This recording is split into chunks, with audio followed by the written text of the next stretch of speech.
السلام عليكم ورحمة الله وبركاته. إن الحمد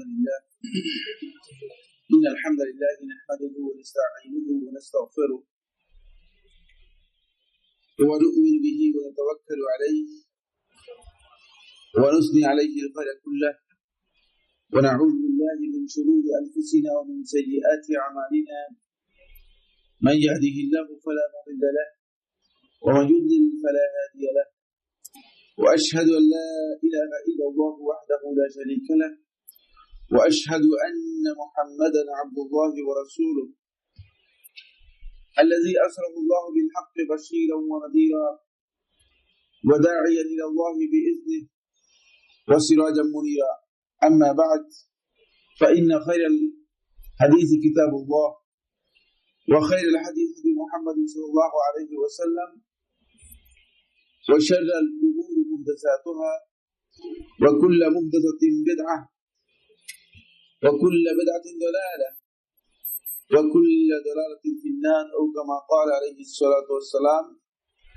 يقول الله عز من قائل: فإن تنازعتم في شيء فردوه إلى الله والرسول إن كنتم تؤمنون بالله واليوم الآخر ذلك خير وأحسن تأويلا. يقول سبحانه وتعالى: ولا تنازعوا فتفشلوا وتذهب ريحكم واصبروا إن الله مع الصابرين. عن عبد الله بن عمرو رضي الله تعالى عنهما قال: قال رسول الله صلى الله عليه وسلم: إنما هلك من كان قبلكم باختلافهم في الكتاب. أخرجه الإمام مسلم في صحيحه والإمام النسائي في السنن الكبرى بإسناد صحيح. সম্মানিত উপস্থিত দিনী ভাই বোনেরা, আল্লাহ রাব্বুল আলামিনের অসংখ্য অগণিত শুকরিয়া আদায় করছি এবং প্রশংসা করছি যে এই মহান রব্বুল ইজ্জতুল জালাল আমাদেরকে এমনি একটি সময় অত্যন্ত গুরুত্বপূর্ণ একটি মজলিসে ইলমিতে একত্রিত হওয়ার তৌফিক দিয়েছেন। এজন্য আল্লাহ রাব্বুল আলামিনের শুকরগুজার হচ্ছে আলহামদুলিল্লাহ। আপনাদের জানা আছে একটি বিষয় নিয়ে আমরা আলোচনা শুরু করেছিলাম, সেটি দীর্ঘদিন হয়ে গেছে, অনেকগুলো দাস ইতিমধ্যে এই বিষয়ের উপর আমরা এখানে আলোচনা করেছি। আর সেটি হচ্ছে যে উম্মাতের মধ্যে অথবা উম্মাতের আলেমদের মধ্যে ইখতিলাফ, যে মতবিরোধ রয়েছে, এই মতবিরোধের বিষয় নিয়ে আমরা আলোচনা শুরু করেছি। ইতিমধ্যে পূর্ববর্তী আলেমদের মাঝে এবং বর্তমান যুগের আলেমদের মাঝে যে ইখতিলাফের বা মতবিরোধের যে বৈশিষ্ট্য গুলো রয়েছে সেগুলো আমরা আলোচনা করেছি এবং দীর্ঘ কথা সেখানে আলোচিত হয়েছে। ইখতিলাফের কনসেপ্ট নিয়ে কিছু কথা আমরা আলোচনা করেছি। এরপর যে বিষয়টি নিয়ে আলোচনা শুরু করেছি আপনাদের জানা আছে, সেটা হচ্ছে মুজমাল উসুল ইখতিলাফ ফি দ্বীন। দ্বীনের মাঝে অথবা ইসলামের মাঝে অথবা ইসলামী শরীয়তের মধ্যে ইখতিলাফ করার যে মূলনীতিগুলো রয়েছে, এই মূলনীতিগুলো আমরা সংক্ষেপে শুধু মূলনীতিগুলো আলোচনা করা শুরু করেছি। আপনাদের জানা থাকার কথা, সেখানে আমি প্রথমে যে কথাগুলো বলেছিলাম তার মধ্যে অন্যতম একটি কথা হচ্ছে ইখতিলাফ বলতে যে মতবিরোধকে বোঝায় বা মত পার্থক্যকে বোঝায়, মূলত এই মত পার্থক্য লাইসা মাহমুদান ফি কুল্লি হাল, সব অবস্থায় এটি খুব প্রশংসনীয় বিষয় না। কারণ যদি প্রশংসনীয় বিষয় সব অবস্থা হয়, তাহলে মানুষ যখনই কথা শুরু হবে তখনই ইখতিলাফ করবে। সবসময় এটি প্রশংসার দাবিদার নয়, বা এর মধ্যে প্রশংসনীয় কোন দিক আছে এটি বলা যায়। আবার ওয়ালা মাজমুমান ফি কুল্লি হাল, সব অবস্থায় এটি তিরস্কৃত হবে, তিরস্কারযোগ্য বিষয়, নিন্দনীয় বিষয়। মানে যে ইখতিলাফ শুনলেই আপনি বলবেন যে না, ইখতিলাফ কি অত্যন্ত নিন্দনীয় কথা, এটি হতে পারে না। এই ধরনের কিছু তিরস্কারের বিষয়, ব্যাপারটি এমন নয়। এই কথার অর্থ কি? অর্থ হচ্ছে এই, কখনো কখনো ইখতিলাফের মধ্যে এমন কোন বিষয় আসতে পারে যার মধ্যে উম্মতের জন্য কোনো প্রশংসা অথবা মানে এই বিষয়ে গ্রহণযোগ্যতার কোন দিক আছে বা দিক থাকতে পারে, আবার কখনো কখনো সেটি উম্মাতের মধ্যে ইখতিলাফকে মূলত তিরস্কৃত বিষয় হতে পারে। কিন্তু কোরআন এবং হাদিসে যদি সমস্ত দলিলগুলোকে আমরা একসাথে করি, তাহলে আমাদের কাছে যে বিষয়টি একেবারে স্পষ্ট হবে সেটি হচ্ছে ইসলাম মূলত ইখতিলাফকে বেশিরভাগ ক্ষেত্রে আল-গালিবু ফিল ইখতিলাফ হুয়া আয-যাম, বেশিরভাগ ক্ষেত্রে ইখতিলাফকে ইসলাম তিরস্কার করেছে, উদ্বুদ্ধ অনুপ্রাণিত করে নেই যে উম্মাতের তোমরা যারা লোক আছো তোমরা বসে বসে ইখতিলাফ করো। তারপরেও কিন্তু ইখতিলাফ অবশ্যম্ভাবী। এটা আমি আপনাদেরকে বলেছি, ইখতিলাফ হচ্ছে অপরিহার্য একটি বিষয়। মানুষ সৃষ্টিগতভাবে এই ইখতিলাফ এর উপর মানুষকে সৃষ্টি করা হয়েছে, ফলে তার রুচি, তার দৃষ্টিভঙ্গি, তার বুঝ বিবেচনা, তার জ্ঞানের পরিধি এর মধ্যে বিশাল তারতম্য রয়েছে। আপনার অনেক আছেন বিশাল জ্ঞানী, আবার আমরা কেউ আছি একেবারে সাধারণ পাবলিক, খুব পড়াশোনা নেই, বিভিন্ন ধরনের মানুষ আছে। ফলে মানে ইখতিলাফটা এখানে কিন্তু একটা অপরিহার্য বিষয়। সবার জ্ঞানের পরিধি সমান নয়, সমান না হওয়ার কারণে কোন একটি বিষয়কে সে মানে এটাকে রিসিভ করতে পারবে অথবা পারবে না। ফলে রাসূলুল্লাহ সাল্লাল্লাহু আলাইহি ওয়াসাল্লাম হাদিসের ক্ষেত্রে ঠিক একই বক্তব্য। সাহাবীরা যারা রাসূলুল্লাহ সাল্লাল্লাহু আলাইহি ওয়াসাল্লাম হাদিস শুনেছেন, এর মধ্যে একদল হাদিসকে যেভাবে বুঝেছেন আর একদল সেভাবে বুঝেননি, বুঝে তারতম্যের কারণে। ফলে এই ইখতিলাফটুকু এমনি মূলত অপরিহার্য একটি বিষয়। অপরিহার্য বিষয় হওয়ার কারণে যে বিষয়গুলো ইসলামের মধ্যে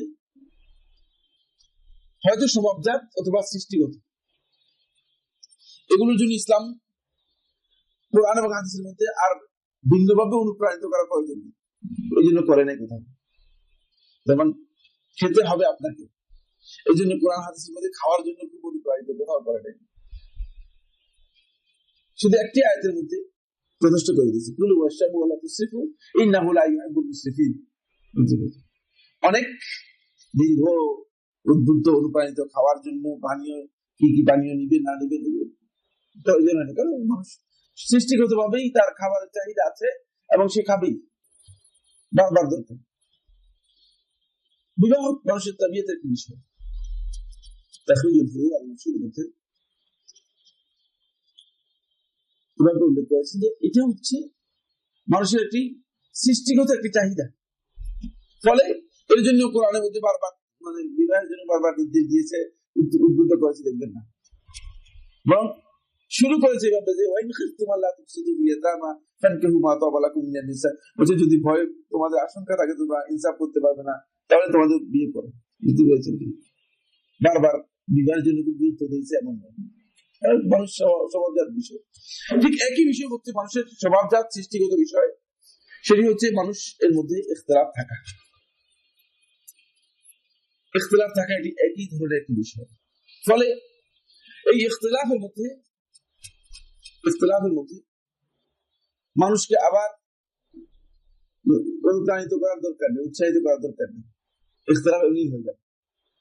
তাই ইসলাম মৌলিকভাবে যেখানেই ইখতিলাফের বিষয়টি এসেছে সেখানে মূলত ফি মাকানিদ যাম লা ফি মাকানিল মাদহ, প্রশংসার জন্য উল্লেখ করে নাই, বরং তিরস্কার করার জন্য, নিন্দা করার জন্য, অনুৎসাহিত করার জন্য মূলত ইখতিলাফের কথাগুলো উল্লেখ করেছেন। আপনাদের খেয়াল আছে আমি দ্বিতীয় পয়েন্ট শেষ করে তৃতীয় পয়েন্টে গিয়েছি। দ্বিতীয় পয়েন্টে যে বিষয়টি আমাদের ছিল এটা একটু রিপিট করি, তাহলে হয়তো আপনারা যারা এখানে ক্লাসে ছিলেন তারা আমার মনে হয় একটু বুঝতে পারবেন যে হ্যাঁ এরকম কিছু কথা আলোচনা হয়েছে। আল ইখতিলাফু ফীমা ইয়াসুকু ফীহি আল ইজতিহাদ ইয়াজুজ ওয়া তাশাদ্দুদু ফীহি তাআদ্দি। আমরা বলেছি যে সমস্ত ক্ষেত্রে ইজতিহাদ বৈধ রয়েছে সেই সমস্ত ক্ষেত্রে ইখতিলাফ জায়েজ, সেই সমস্ত ক্ষেত্রে ইখতিলাফ জায়েজ রয়েছে। এর অর্থ কি?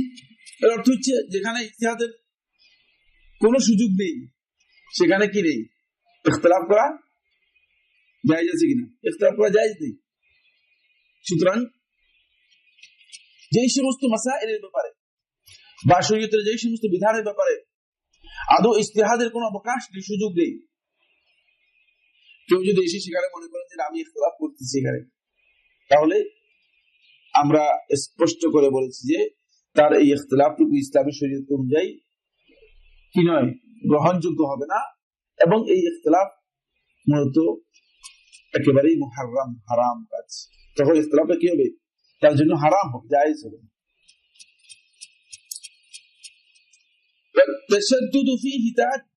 এরপর আমরা বলেছি যে যেই সমস্ত মাসআলার ব্যাপারে ইজতিহাদ জায়েজ রয়েছে, এই সমস্ত মাসআলার ব্যাপারে কঠোরতা, কঠোর নীতি অনুসরণ করা, শক্ত নীতি অনুসরণ করা, এটি হচ্ছে তাআদ্দি, সীমা লঙ্ঘন। এটা যদি কেউ করে থাকে তিনি সীমা লঙ্ঘন করতেছেন। তিনি হয়তো মনে করতেছেন যে তিনি হক পন্থী হয়েছেন, আসলে না। আমাদের মধ্যে এটা কিন্তু বেশি গালিব হয়ে যাচ্ছে, হকপন্থী হয়ে গিয়েছে মনে করছে, না আসলে হকপন্থী হয়নি। তাআদ্দি, এটি সীমা লঙ্ঘন। যে নির্দিষ্ট সীমা আছে এই সীমাটুকু লঙ্ঘন করে যাচ্ছে। এরপর আপনাদের খেয়াল আছে, এই কথা বলার পরে এখন বলতে পারেন, প্রশ্ন আসতে পারে যে সাইফুল্লাহ ভাই, তাহলে ফিমা ইয়াসুফু ফিহিল ইজতিহাদ, কোন কোন মাসআলার ব্যাপারে ইজতিহাদ জায়েজ রয়েছে, এটা তো আর আমরা বুঝতে পারতেছি না। আমরা তো ওই পর্যায়ের মুজতাহিদ, অবশ্য কিছু মুজতাহিদ আছে, বড় বড় মুজতাহিদ আছে, ওই পর্যায়ের মুজতাহিদ হতে পারে না যে কোন কোন মাসআলার ব্যাপারে কি হতে পারে, ইজতিহাদ জায়েজ হতে পারে। এই জন্য আবার ওই 4টি মাসআলার ব্যাপারে ইজতিহাদ করা উলামায়ে কেরামের ঐক্যমতে জায়েজ হয়েছে, সেটাও আপনি আলোচনা করেছি। আপনাদের খেয়াল আছে কিনা সেটাও এই দার্সের মধ্যে আলোচনা হয়েছে।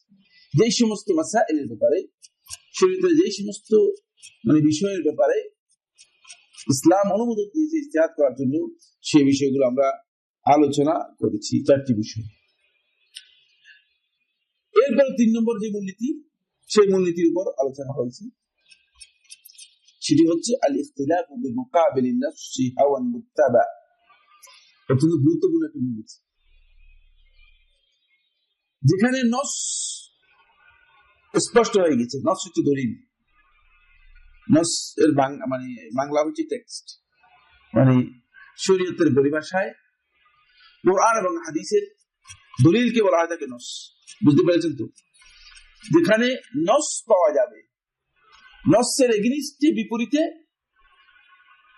যদি কেউ ইখতিলাফ করে, তাহলে তার এই ইখতিলাফটুকু হাওয়ান মুত্তাবা, এটি হচ্ছে প্রবৃত্তির অনুসরণ, প্রবৃত্তির পূজা। একবারে সাচ্চা কথা, এর মধ্যে কোন ধরনের দ্বিমত নেই। কোন যুগে কোন আলেম, লা আবু হানিফা ওয়ালা মালিক ওয়ালা শাফিঈ ওয়ালা আহমদ, না ইমাম আবু হানিফা, না ইমাম মালিক, না ইমাম শাফিঈ, না ইমাম আহমদ, কোন যুগে কোন আলেম নস পাওয়ার পরে ইজতিহাদ করেছেন, এটি যদি কেউ বলে থাকেন সে মিথ্যা বলেছে কোন যুগে। কারণ এই যে উসুল মূলনীতিগুলো আলোচনা করছি, এগুলো হচ্ছে সমস্ত উলামায়ে কেরামের ঐক্যমতে যে মূলনীতিগুলো রয়েছে। বুঝতে পেরেছেন? এটা ইখতিলাফি মূলনীতি নয়, যে হাওয়ান মুত্তাবা, এটা প্রবৃত্তির অনুসরণ, প্রবৃত্তির পূজা। আনাস ইবনে মালিক রাদিয়াল্লাহু তাআলা বর্ণিত মুজামুল আওসাতের মধ্যে ইমাম তাবরানী রাহমাতুল্লাহ বর্ণনা করে তিনি বলেন, রাসূলুল্লাহ সাল্লাল্লাহু আলাইহি ওয়াসাল্লাম ইরশাদ করেছেন, সালাসুল মুহলিকাত, 3টি বিষয় হচ্ছে যেগুলো একেবারে মানুষের ঈমান, আকীদা এবং আমলকে ধ্বংস করে দেয়। 3টি বিষয় হচ্ছে কি? মুহলিকাতের মধ্যে যেগুলো আপনার আমল নষ্ট করতে পারে, ঈমান নষ্ট করতে পারে, আকীদা ইত্যাদি নষ্ট করতে পারে।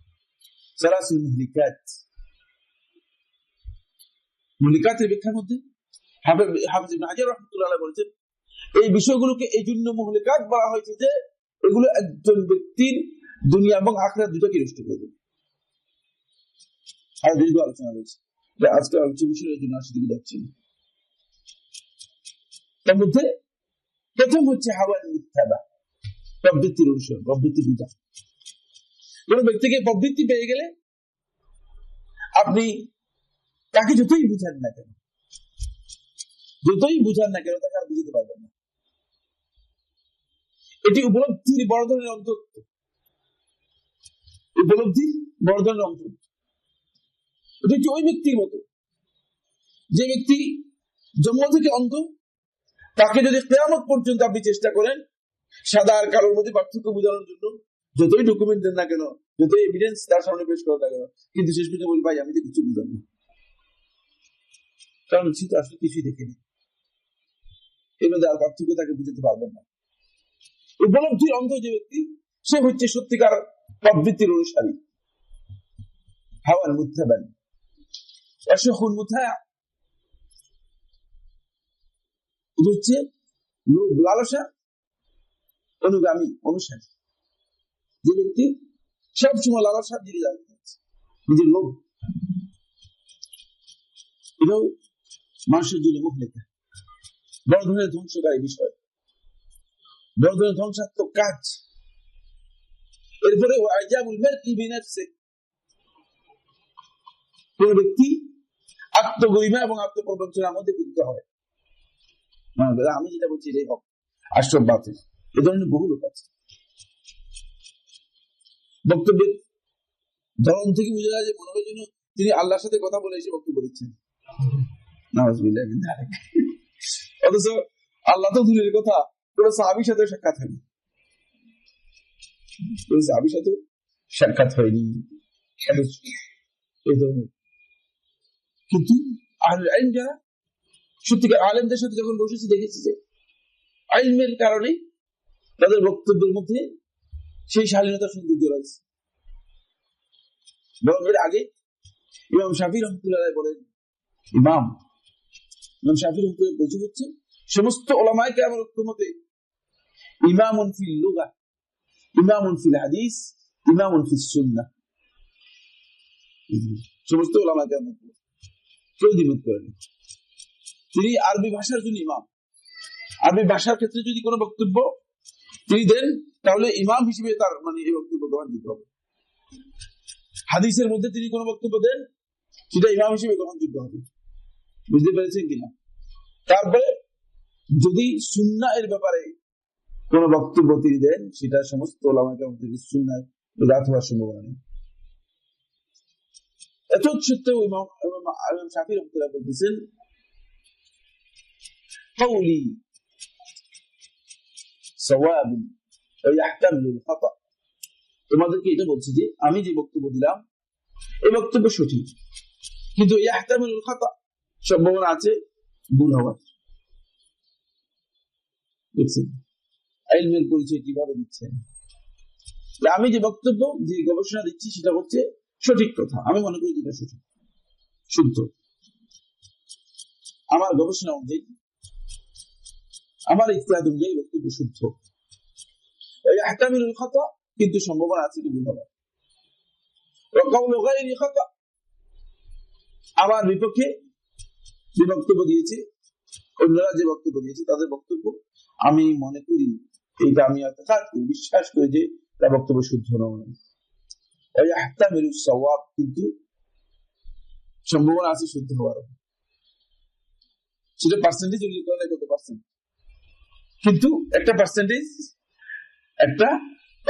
আছে যে কত পার্সেন্ট কি হতে পারে শুদ্ধ হওয়ার সম্ভাবনা রয়েছে। কারণ এই ইজতিহাদের বিষয়।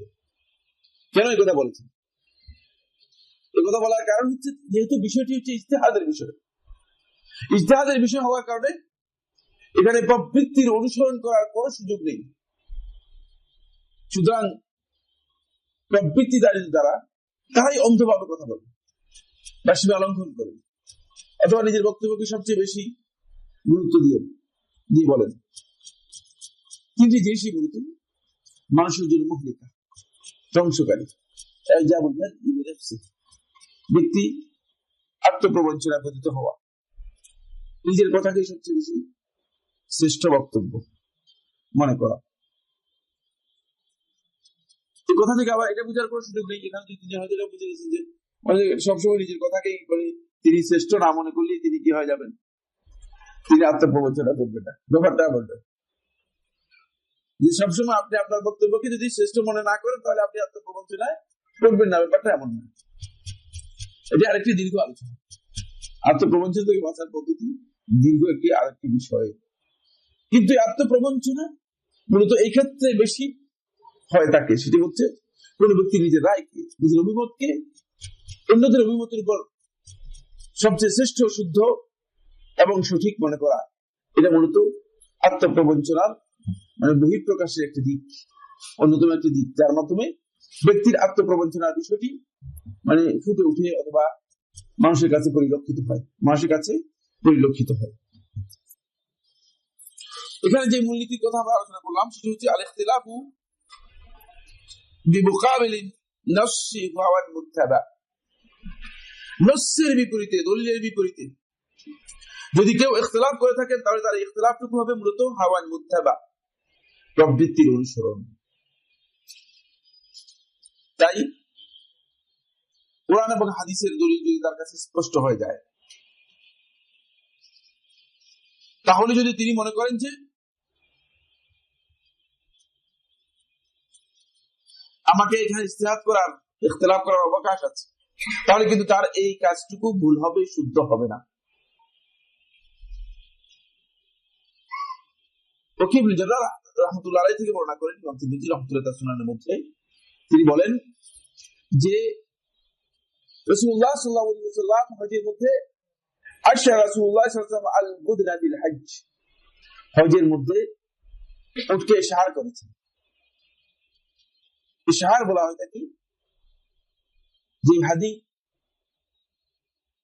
হজের উদ্দেশ্যে নিয়ে যাওয়া হয়, সে হাদিকে তার যে মানে উটের যে উপরে একটা সুরের মতো আছে, সেখানে একটু সুরে দিয়ে আঘাত করে দেয়। আঘাত করলে আস্তে আস্তে রক্ত পড়বে, আর লোকেরা মনে করে এটা আল্লাহর রাস্তায় কোরবানির জন্য কি করা হচ্ছে, নিয়ে যাওয়া হচ্ছে। এটাকে বলা থাকে ইশার, এটাকে বলা হয় কি ইশার। হাদিসটি সুন্নাহ, এবং সুন্নাহ হচ্ছে যদি আপনি হাদি নিয়ে যান বাংলাদেশ থেকে, ফ্লাইট নিতে পারবেন না, চেষ্টা করলে পারবেন না, ফ্লাইটে দিবেন আপনার, আপনি যান। যদি হেঁটে যান তাহলে পারবেন, হাদি নিয়ে যেতে পারবেন মক্কা।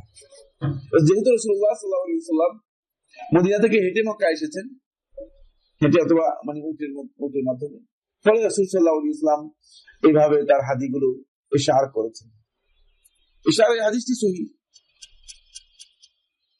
সনদে সাব্যস্ত হয়েছে। এই বর্ণনা যখন করা হলো, তখন এক ব্যক্তি দাঁড়িয়ে বললেন যে এই মুহাদ্দিস সাহেব আপনি কি বলতেছেন এটা? وقال أبو حنيفة رحمه الله تعالى أن الإشارة مسلة। আবু হানিফা রাহমাতুল্লাহ বলতে ইশারা হচ্ছে বিকৃতি সাধন করা, কি হারাম। আর আপনি বলতেছেন ইশারা করা সুন্নাত। ইখতিলাফ কি এটা? হ্যাঁ, এটা ইখতিলাফ না, ইখতিলাফ। ওয়াকিল ইবনে জাররাহ রাহমাতুল্লাহ আলাইহি বললেন আমসিকু, বলে বেঁধে রাখো, যতক্ষণ পর্যন্ত তওবা না করে ততক্ষণ পর্যন্ত বেঁধে রাখো। কারণ আল্লাহ রাসূল সাল্লাল্লাহু আলাইহি ওয়াসাল্লামের হাদিস বলছি, আর বলতেছে ফুলান বলছে, অমুকে বলছে, এটা হলো মুসলিম, এটা হলো বিকৃতি, তার মধ্যে ঈমানের দুর্বলতা আছে। কারণ বেঁধে রাখা যতক্ষণ পর্যন্ত সে তওবা না করে ততক্ষণ পর্যন্ত বেঁধে রাখতে, কারণ এটি হাওয়ার মুত্তাবা, প্রকৃত প্রবৃত্তির অনুসরণ। বুঝতে পেরেছেন কিনা? এটা প্রকৃত প্রবৃত্তির অনুসরণ। যখন রাসূলুল্লাহ সাল্লাল্লাহু আলাইহি ওয়াসাল্লাম হাদিস পাবেন, তখন আর বক্তব্য দেওয়ার কোনো সুযোগ নেই। এখানে কোনো মুজতাহিদের বক্তব্য আর চলবে না। মুজতাহিদের ইজতিহাদ তার জন্য বৈধ ছিল। হতে পারে যে তার কাছে এই হাদিস পৌঁছায়নি, অথবা এই হাদিস তিনি জানতেন না। একটু পরে আমরা একজন করে আলোচনা করবো মুজতাহিদ এবং সাহাবীদের ঘটনা আলোচনা করবো, যে সাহাবীরা বলছেন যে আমাদের কাছে হাদিস পৌঁছে নাই। যে সাহাবী রাসূলুল্লাহ সাল্লাল্লাহু আলাইহি ওয়াসাল্লামের আশেপাশে ছিলেন সবসময়, তিনি বলতেছেন হাদিস পৌঁছে নাই, তাহলে ওই মুজতাহিদ যে আল্লাহ রাসূল সাল্লাল্লাহু আলাইহি ওয়াসাল্লামকে দেখে নাই, রাসূল সাল্লাল্লাহু আলাইহি ওয়াসাল্লাম সাহাবীদেরকে দেখে নাই, অথবা রাসূল সাল্লাল্লাহু আলাইহি ওয়াসাল্লাম যেখানে জন্মগ্রহণ করেছেন, মৃত্যুবরণ করেছেন, সেখানেও কোনো সময় যায় নাই, তাহলে ওনার কাছে হাদিস না পৌঁছার সম্ভাবনা 100% বেশি হয়েছে, ঠিক কিনা? ঠিক না? সুতরাং এই কথা কোন ব্যক্তি কথা বলতে পারে না যে না, তিনি হাদিস তার কাছে হাদিস পৌঁছে নাই, এই কথা বলা শুদ্ধ নয়। তাহলে বলতে হবে যে তিনি দুনিয়ার সমস্ত হাদিসের জ্ঞানী ছিলেন, এটা দুনিয়ার কোন ব্যক্তি বলে দেয় যে কোন ব্যক্তি সমস্ত হাদিসের জ্ঞানী ছিলেন। বুঝতে পেরেছেন? এটাও জায়েজ নেই। আসুন, এটি হচ্ছে প্রবৃত্তির অনুসরণ। নস আপনার কাছে স্পষ্ট হয়েছে, দলিল আপনার কাছে এসেছে, এখন আর আপনি মুজতাহিদের ইজতিহাদ নিয়ে আপনার বক্তব্য দেওয়ার কোনো সুযোগ নেই। তখন আপনাকে বলতে হবে যে হ্যাঁ, এখানে দলিল যেহেতু আছে তাহলে ওই ইজতিহাদ শুদ্ধ নয়, ওই ইজতিহাদ শুদ্ধ নয়। এবং সেই ইজতিহাদের দিকে আপনাকে যাওয়ার, ইখতিলাফ করার আর কোন সুযোগ নেই, যেহেতু এই ইখতিলাফটুকু মূলত প্রবৃত্তির অনুসরণ। এখানে কোন মুজতাহিদের ইজতিহাদকে যদি কেউ দলিলের বিপরীতে সরাসরি গ্রহণ করে থাকে, তাহলে সে ব্যক্তি মূলত তিনি সকল মুকাল্লিদ না, বরং প্রবৃত্তির অনুসারী। সে সত্যিকার অর্থে প্রবৃত্তির অনুসারী, মুকাল্লিদ না। কারণ সে তাকলিদ করা তার জন্য ততক্ষণ পর্যন্ত বৈধ ছিল যতক্ষণ পর্যন্ত ইজতিহাদ বৈধ ছিল। কথাগুলো খুব ভালো করে বুঝেন। যতক্ষণ পর্যন্ত তার জন্য তাকলিদ বৈধ হতো, ততক্ষণ পর্যন্ত তার জন্য ইজতিহাদ বৈধ থাকতো। কিন্তু এখানে ইজতিহাদ আর বৈধ নেই, যেহেতু দলিল স্পষ্ট হয়ে গিয়েছে, দলিল এসে গিয়েছে। দলিল এসে যাওয়ার পরে সেখানে আর ইজতিহাদ কি থাকবে না, ইজতিহাদের অবকাশ থাকবে না। হতে পারে ইমামের কাছে অথবা ওই মুজতাহিদের কাছে কুরআন এবং হাদিসের ওই দলিল তার কাছে পৌঁছেনি, তিনি এই দলিল সম্পর্কে জানতেন না, ফলে তিনি হয়তো এই বক্তব্য দিয়েছেন, তার জন্য ইজতিহাদ ছিল। কিন্তু আপনার জন্য ইজতিহাদ আর জায়েজ নেই, ইজতিহাদ জায়েজ থাকবে না, এটা সরাসরি দলিলের বিপরীতে হয়ে গেছে। এই ধরনের অনেকগুলো মাসআলা প্রায় সবকটি মাযহাবের মধ্যে, শুধুমাত্র ইমাম আহমদ ইবনে হাম্বল রাহমাতুল্লাহির বক্তব্য ছাড়া অন্য প্রায় সবকটি মাযহাবের মধ্যেই এই ধরনের ইখতিলাফ কি রয়েছে, বিরাজ করছে। এটা থেকে বোঝা যাচ্ছে মূলত, এই বক্তব্য থেকে বোঝা যাচ্ছে মূলত প্রত্যেক মুজতাহিদই তার কাছে যে উপাদান ছিল, তার কাছে যেই দলিল ছিল, সেই দলিলের ভিত্তিতে তিনি ইজতিহাদ করেছেন। তার কাছে সমস্ত দলিল পৌঁছে নাই এবং ফলে তিনি ইজতিহাদের ক্ষেত্রে কোথাও না কোথাও কসুর করেছেন। আর এই উম্মতের কোন ব্যক্তিকে আল্লাহ রাব্বুল আলামিন যেহেতু পরিপূর্ণতা দিবে না, ফলে সবার কম বেশি কি হয়েছে, এক্ষেত্রে ত্রুটি বিচ্যুতি হয়েছে। বুঝতে পেরেছেন কিনা? কারণ এখানে কেউ মাসুম, নিষ্পাপ বা নিষ্কলুষ নয়, কেউ মাসুম না, কেউ নিষ্কলুষ না। সুতরাং এটা সকলের জন্য প্রযোজ্য, এটা আমার সহজ হবে। বুঝতে পেরেছেন কিনা? সকলের জন্য কিন্তু প্রযোজ্য। এই জন্য অন্ধ অনুসরণ আপনারা যারা শুরু করে দিয়েছেন, আগে তো লোকেরা মোটামুটি আবু হানিফার অন্ধ অনুসরণ শুরু করেছে, এখন সলিমুদ্দিন কলিমুদ্দি বললেন না, সূরা ফাতিহার অর্থ জানে না, এরকম লোকদের আমরা অন্ধ অনুসরণ করি। আরো বেশি দুরবস্থার মধ্যে আমরা পড়তে হচ্ছে। আপনারা কি মনে করেন, হচ্ছে কিনা? বহু লোককে দেখা যাচ্ছে যে এমন অন্ধ অনুসরণ শুরু করে দিয়েছে ওই সমস্ত ব্যক্তিদের যে সূরা ফাতিহার অর্থ জানে না। দুঃখের আফসোসের আশ্বাস কি, যে কোরআন কারীম সুন্দর করে করতে পারে না, এরকম লোকেরা অন্ধ অনুসরণ শুরু করে দিয়েছে। আবু হানিফা, শাফি, আহমদ ইবনে হাম্বল করলে চরম ভালো ছিল, কারণ মোটামুটি তাদের ব্যাপারে উম্মতের লোকেরা বলছে যারা এরা আলেম ছিল। এখন যাদের কথা বলছে এদেরকে দুনিয়ার কোন ব্যক্তি আলেম হিসেবে স্বীকৃতি দিয়েছে মনে বলতে পারবো না, আমাদের জানা নেই। এই জন্য সতর্ক হতে হবে, অন্ধ অনুসরণ কারোর জন্য নেই। শুধু আবু হানিফার জন্য যেমন জায়েজ নেই, ঠিক তেমনি ভাবে আমার জন্য জায়েজ নেই, কারোর জন্য জায়েজ নেই। এসে বলতে পারবে না যে না এই আমরা অমুকের ভক্ত তৈরি করতেছি, গ্রুপিং তৈরি করতেছি। এগুলো খুব একেবারে, এগুলো মূলত প্রবৃত্তির অনুসরণ। ফলে দলিলের বিপরীতে কোনোভাবেই ইজতিহাদ বা ইখতিলাফের কোনো সুযোগ নেই। রাসূলুল্লাহ সাল্লাল্লাহু আলাইহি ওয়াসাল্লাম থেকে আব্দুল্লাহ ইবনে ওমর রাদিয়াল্লাহু আনহু বর্ণনা করেন, তিনি বলেন, নাহা রাসূলুল্লাহ সাল্লাল্লাহু আলাইহি ওয়াসাল্লাম রাসূলুল্লাহ সাল্লাল্লাহু আলাইহি ওয়াসাল্লাম আইনাকে নিষেধ করেছেন, হারাম করেছেন।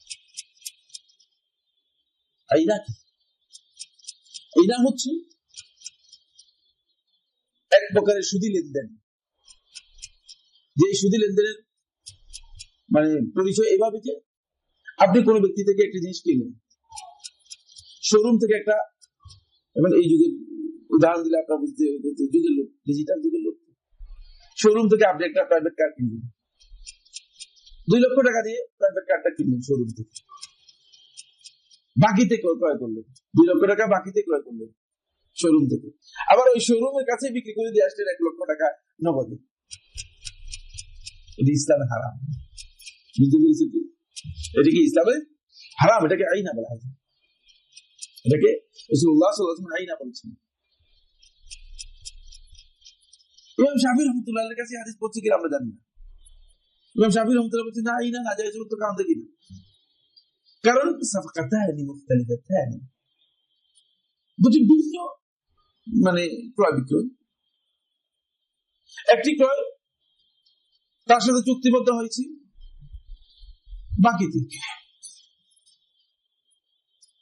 তার সাথে একটা চুক্তি হয়েছে, বাকিতে বিক্রি হয়েছে। আরেকটা তার সাথে পরবর্তীতে আবার নতুন আক্ত হয়েছে, নতুন চুক্তি হয়েছে এবং সেটা নগদে হয়েছে। তাহলে এই দুটা নাজায়েজ হওয়ার শরঈ দৃষ্টিভঙ্গি নেই। কথাটা খুব অযৌক্তিক নয়, মানে ভুলও নয়। কিন্তু ইমাম শাফিঈ রাহমাতুল্লাহ বুঝেন নাই যে এখানে একটি জিনিস আমার নবী সাল্লাল্লাহু আলাইহি ওয়াসাল্লাম খুব সূক্ষ্ম করে দেখেছেন। সেটা হচ্ছে এখানে প্রথম যে বিক্রয়টি, মানে প্রথম যে চুক্তিটি, এই চুক্তিটা শুধুমাত্র নামকাওয়াস্তে চুক্তি হয়েছে, উদ্দেশ্য হচ্ছে দ্বিতীয় চুক্তিটা। ফলে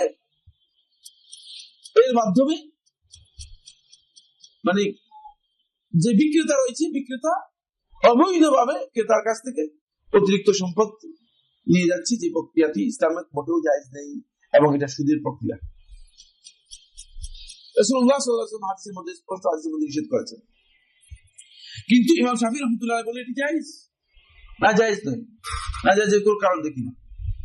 আমি আগে বলেছি, আপনাদের জানা আছে কিনা, ইমাম শাফিঈ রাহমাতুল্লাহ ইমাম ফিল হাদিস, হাদিসের মধ্যে কি ছিলেন? ইমাম ছিলেন, হাদিসের মধ্যে ইমাম ছিলেন। কারণ ইমাম শাফিঈ রাহমাতুল্লাহ থেকে হাদিসের বিশাল বিশাল গ্রন্থ বর্ণিত হয়েছে। তার মধ্যে মারিফাতুস সুনান ওয়াল আসার ইমাম বাইহাকী রাহমাতুল্লাহ বর্ণনা করেছেন অনেক বিশাল হাদিসের গ্রন্থ। তাহলে হাদিসের কত বড় পণ্ডিত ছিলেন এটা উপলব্ধি করতে পারবেন। আল হাওয়াই আল কাবীর মধ্যে আল্লামা মুহাদ্দিস রাহমাতুল্লাহ ইমাম শাফিঈ রাহমাতুল্লাহ থেকে যে সমস্ত আসারগুলো বর্ণনা করেছেন, এগুলো একসাথ করে এবং একজন 28 খণ্ডে একটি বই লিখেছেন, 1-2 খণ্ডে। তাহলে বোঝা গেল যে মানে হাদিসের উপর তার কত বিশাল প্রজ্ঞা ছিল। এত শুদ্ধ মানে হাদিসের অনেক জিনিস ছুটে গিয়েছে, ছুটে যেতেই পারে। বুঝতে পেরেছি? ফলে যখন ইমাম নবী রাহমাতুল্লাহ আলাইহি আসলেন, শাফিঈ মাযহাবের বড় ইমামদের মধ্যে একজন, আপনারা নাম শুনেছেন মুহিউদ্দিন শারফ আন-নববী রাহিমাহুল্লাহ তাআলা, তিনি যখন আসলেন তখন ইমাম নবী রাহমাতুল্লাহ আলাইহি তিনি দেখলেন যে ইমাম শাফিঈ তো গ্রস এটা মনে হয়ে গেছে। আদাল ইজতিহাদ বিমা লা ইয়াজুজ, এই ইজতিহাদ তো জায়েজ হওয়ার কোনো কারণ নেই। যেহেতু সরাসরি রাসূলুল্লাহ সাল্লাল্লাহু আলাইহি ওয়াসাল্লাম হাদিসের মধ্যে হারাম করে দিয়েছেন, নিষেধ করে দিয়েছেন, এই ইজতিহাদ ইমাম শাফিঈ শুদ্ধ হয়নি। তখন মাযহাবের মধ্যে এই বক্তব্য দিলেন যে হ্যাঁ মাযহাবুনা, আমাদের মাযহাব হচ্ছে হারাম। কেন? যেহেতু শাফিঈ বলেছেন ইজা সাহাল হাদিস ওয়া হুয়া মাযহাবি, সুতরাং এটা সহিহ হাদিস পাওয়া গেছে, ওনার জানা ছিল না। এটা আমাদের মাযহাব চেঞ্জ করে দিয়েছে, শাফিঈ মাযহাব চেঞ্জ করে দিয়েছে। বুঝতে পেরেছেন কিনা? আমাদের এখানে একজন মূর্খ লোক আছে, নিরেট মূর্খ, যাদের মূর্খতার জ্ঞান তাদের মধ্যে নেই। এরা মনে করে থাকেন যে মানে ইমামের বক্তব্য যদি ভুল হয় সেটাকে সংশোধন করলে ইমামের মর্যাদা হারিয়ে হয়ে যাবে। নাউযুবিল্লাহ মিন যালিক। ভুল হতেই পারে, আমার কোনো বক্তব্য ভুল হলে, আপনার কোনো বক্তব্য ভুল হলে সেটা কি সংশোধনযোগ্য নয়? আর ইমামের বক্তব্য সংশোধন করার জন্য রাসূলুল্লাহ সাল্লাল্লাহু আলাইহি ওয়াসাল্লাম পদ্ধতি তো শিখিয়ে দিয়েছেন আমাদেরকে। ইমামের পিছনে যখন সালাত পড়বেন তখন ইমাম যদি ভুল পড়ে যায় আপনারা শুনে থাকবেন, ব্যাপারটা এমন কিনা? শুনবেন কিনা আপনারা? কেন অসুবিধা? ইমাম সম্মানিত ব্যক্তি, তার ভুল ধরা যাবে না, গলত কথা, সেটা ওয়াজিব হয়ে যাবে মুক্তাদিদের উপর সংশোধন করে দেওয়া। ইমাম যদি রুকু না করে যায় তাহলে রুকু করতে হবে, ইমামকে না করতে হবে। তাহলে ইমামকে কি করতে হবে? আবার লোক বাঁধিয়ে রুকু করার জন্য তাকে বাধ্য করতে হবে। এটা হচ্ছে ইসলাম। এখানে যদি ওই ইমাম শাফিঈ রাহমাতুল্লাহ বলতে না, যেহেতু এত বড় ইমাম ইমাম শাফি রহমতুল্লাহ আলাইহি এত বিশাল জ্ঞানের অধিকারী, তিনি বলছেন তাহলে এটা জায়েজ হওয়ার কোন সুরত নেই, বরং এই হাদিসটাই বাতিল, এই হাদিসটাই ঠিক। তাহলে এটা হচ্ছে আল ইখতিলাফু বিমুকাবিল নাস হাওয়া মুত্তাবা, এটা হচ্ছে মূলত নাসের বিপরীতে যে ইখতিলাফ করা, এটা হচ্ছে প্রবৃত্তির সত্যিকার অনুসরণ। বুঝতে পেরেছি? কিন্তু ইমাম নবী রাহমাতুল্লাহ তো সেটা করবেন না, যেহেতু আল্লাহ রাসূল সাল্লাল্লাহু আলাইহি ওয়াসাল্লাম হাদিসের এত বড় খাদেম, যিনি হাদিস বুঝেছেন, তিনি এই কাজ করতে পারেন না। হাদিসের অনুসারী প্রবৃত্তির অনুসারী কখনো নয়। একজন লোক দুটার অনুসারী একসাথে হয় না। প্রবৃত্তির অনুসারী হাদিসের অনুসরণ করতে পারে না, সেখানেই বড় সমস্যা। যে প্রবৃত্তিকে প্রাধান্য দিয়েছে সে হাদিসকে আর প্রাধান্য দিতে পারবে না। যে রাসূল সাল্লাল্লাহু আলাইহি ওয়াসাল্লামকে প্রাধান্য দিয়েছে সে আবার অন্য ব্যক্তিকে সেখানে করতে পারবে না, প্রাধান্য দিতে পারবে না, এটাই স্বাভাবিক। ফলে এই বিষয় নিয়ে গত দার্সে আমরা এই আল-আসলু সালিস, তৃতীয় যে মূলনীতি আলোচনা করলাম, এই মূলনীতি নিয়ে কিছু কথা আপনাদের সামনে আলোচনা করলাম। আজকে আবার এই বিষয় নিয়ে আরো কিছু কথা বললাম। এটা কিন্তু একেবারেই বিতর্কিত বিষয় নয়, বরং ঐক্যমতে যে বিষয়গুলো সাব্যস্ত হয়েছে তার মধ্যে একটি। এখন আমরা যেটা দেখতে পাই সেটা হচ্ছে এই ওলামায়ে কেরাম ইখতিলাফ করেছেন, অথবা সাহাবীদের মধ্যে ইখতিলাফ হয়েছে। ইখতিলাফ হওয়ার পরে দেখা গেছে দলিল আবার বেরিয়ে আসছে। তাহলে বুঝতে হবে যে তারা যারা ইখতিলাফ করেছেন, এই ইখতিলাফটুকু তাদের দলিল তাদের সামনে ছিল না, দলিল তাদের সামনে ছিল না। যদি দলিল থাকতো তাহলে তারা এই ইখতিলাফটুকু এভাবে করতেন না, এভাবে ইখতিলাফ হতো না।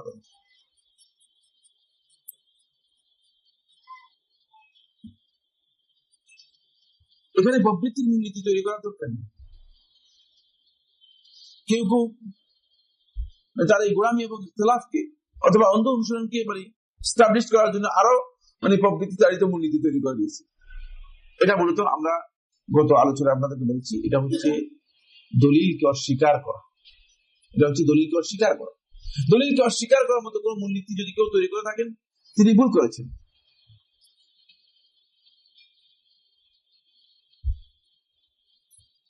আমরা যদি দেখি ইমাম কারখী রাহমাতুল্লাহ আলাইহি ইমাম ছিলেন, ফিকহুল হানাফির মধ্যে প্রথম পর্যায়ে যে সমস্ত উসুলের কিতাবগুলো সম্পর্কিত হয়েছে তার মধ্যে একটি সংকলন হচ্ছে উসুল কারখী। সেখানে তিনি মূলনীতি করে দিয়েছেন। এই প্রবৃত্তির মূলনীতি কেন তিনি তৈরি করেছেন তিনি বলবেন। এটা এক নম্বর কথা। দ্বিতীয় নম্বর কথা, এই সম্ভাবনা আছে। দ্বিতীয় নম্বর কথা হচ্ছে এই সম্ভাবনা আছে যে এই মূলনীতি ইমাম কারখী রাহমাতুল্লাহর নামে পরবর্তী যুগের কোন শয়তান তৈরি করে তার নামে চালিয়ে দিয়েছে। বুঝতে পেরেছেন কিনা? শয়তানের দোষত্ব কম না। বলতে পারে ইমাম রাহমাতুল্লাহ আলাইহি এই ধরনের কোনো বক্তব্য দেন নেই, অন্য কেউ পরবর্তী সময় এসে তার নামে এই মূলনীতি চালু করে দিয়েছে। সেই মূলনীতি হচ্ছে ইমাম কারখী রাহমাতুল্লাহ আলাইহি সম্পর্কে তিনি বলেছেন যে কুল্লু নাসসিন মিনাল কিতাব ওয়া সুন্নাহ ইউখালিফু মাযহাবানা আও ইউখালিফু মাযহাব, যদি কোন দলিল কিতাব এবং সুন্নাহ থেকে কোন নস যদি পাওয়া যায়, সেটা যদি আমাদের মাযহাবের পরিপন্থী হয়, আমাদের বক্তব্যের পরিপন্থী হয়, ফাহুয়া ইম্মা মানসুখুন, এটা মানসুখ। সহজ। তাহলে তো আর দুনিয়াতে আর কোন দলিল পাওয়া, আর মাযহাবের বিপক্ষে আর কোন দলিল থাকার কোনো সুযোগই নেই, সব মানসুখ হয়ে গেছে। এটার উপর নির্ভর করে আমাদের ভারতবর্ষে কিছু সংখ্যক অজ্ঞ আলেম, আপনারা রাগ করবেন, অজ্ঞ আলেমের জন্য বলছি, আসলে এটা প্রবৃত্তি দলিল। এটা দুনিয়ার কোন আলেম এটাকে আসল বা মূলনীতি হিসেবে স্বীকৃতি দিয়েছে আমার জানা নেই। বরং আমি দৃঢ়তার সাথে বলছি যে ইমাম কারখী রাহমাতুল্লাহ আলাইহি এই বক্তব্য দিয়েছেন আবুল হাসান কারখী, আমি বিশ্বাস করি। আমার মনে হচ্ছে যে তার নামে মিথ্যাচার করে কেউ দিয়েছেন। কারণ সমস্ত কিতাবগুলো, গোটাকাদিনের কিতাবগুলোর সংরক্ষণের কোন দায়িত্ব কারো ছিল না। বুঝতে পেরেছেন কিনা? এগুলোর মধ্যে অনেক দাসাইস, দাসাইস বলা হয় থাকে যেগুলো মিথ্যাচার করা হয়েছে, ঢুকাই দেওয়া হয়েছে কিতাবের মধ্যে। পরবর্তীতে এগুলো ঢুকাই দিয়েছে। কারা ঢুকাই দিয়েছে কেউ বলতে পারবে না। হতে পারে যে ইমাম কারকি রহমাতুল্লাহর নামে এই ধরনের বক্তব্য চালু করে দিয়েছে, কারণ কোনোদিন কোন আলেমের বক্তব্য হতে পারে না। ইমাম কারকি তো দূরের কথা, বরং কোন আলেমের বক্তব্য হতে পারে না যার কাছে ইলম, সামান্যতম ইলম রয়েছে। যে কোরআন এবং হাদিসের দলিল যদি মাযহাবের পরিপন্থী হয় ফাহুয়া মানসুখ, সেটা হয়তো মানসুখ রহিত, মানে মোটেও কি নয়, গ্রহণযোগ্য হবে না। ওয়া ইম্মা বাতিল, অন্যথায় সেটা একেবারে বাতিল, ঠিক না, কথা শুদ্ধ নয়। আও মুআওয়ালু, অথবা সেটা ব্যাখ্যাযোগ্য, মানে অপব্যাখ্যা করবে। যেমন রফিয়া দেন হাদিসকে তারা একজন জাহেল লোক ব্যাখ্যা করেছে। কি ব্যাখ্যা করেছে?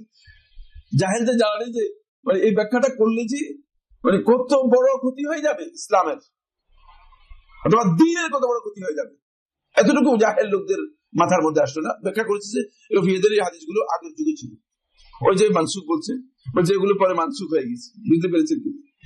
ওই আগের ওই ঠিক প্রবৃত্তির যে দলিল, প্রবৃত্তির যে মূলনীতি, সেই মূলনীতি অনুযায়ী বলছে যে এগুলো কি হয়েছে, আগের যুগে ছিল পরে রহিত হয়ে গেছে। তাহলে আগের যুগে ছিল কিভাবে বুঝলেন? আগের যুগে যখন সালাত আদায় করতে আসতো তখন মানে এটাকে কি বলে, বগলের মধ্যে তখন মূর্তি নিয়ে আসতো, বগলের মধ্যে মূর্তি নিয়ে আসতো। এখন রাসূল সাল্লাল্লাহু আলাইহি ওয়াসাল্লাম দেখে, কি রে এগুলো কি মূর্তি নিয়ে আসছো কেন তোমরা এখানে? তখন রাসূল সাল্লাল্লাহু আলাইহি ওয়াসাল্লাম বলে, তোমরা রাফি আদান করবে, মূর্তিগুলো যাতে পড়ে না। আপনারা বিশ্বাস করেন কোন আলেম যেন বক্তব্য দিতে পারে? আমি একেবারে স্পষ্ট বলতে চাই, মানে তাকে আলেম যদি কেউ বলে সে সবচেয়ে বড় ভুল করেছে।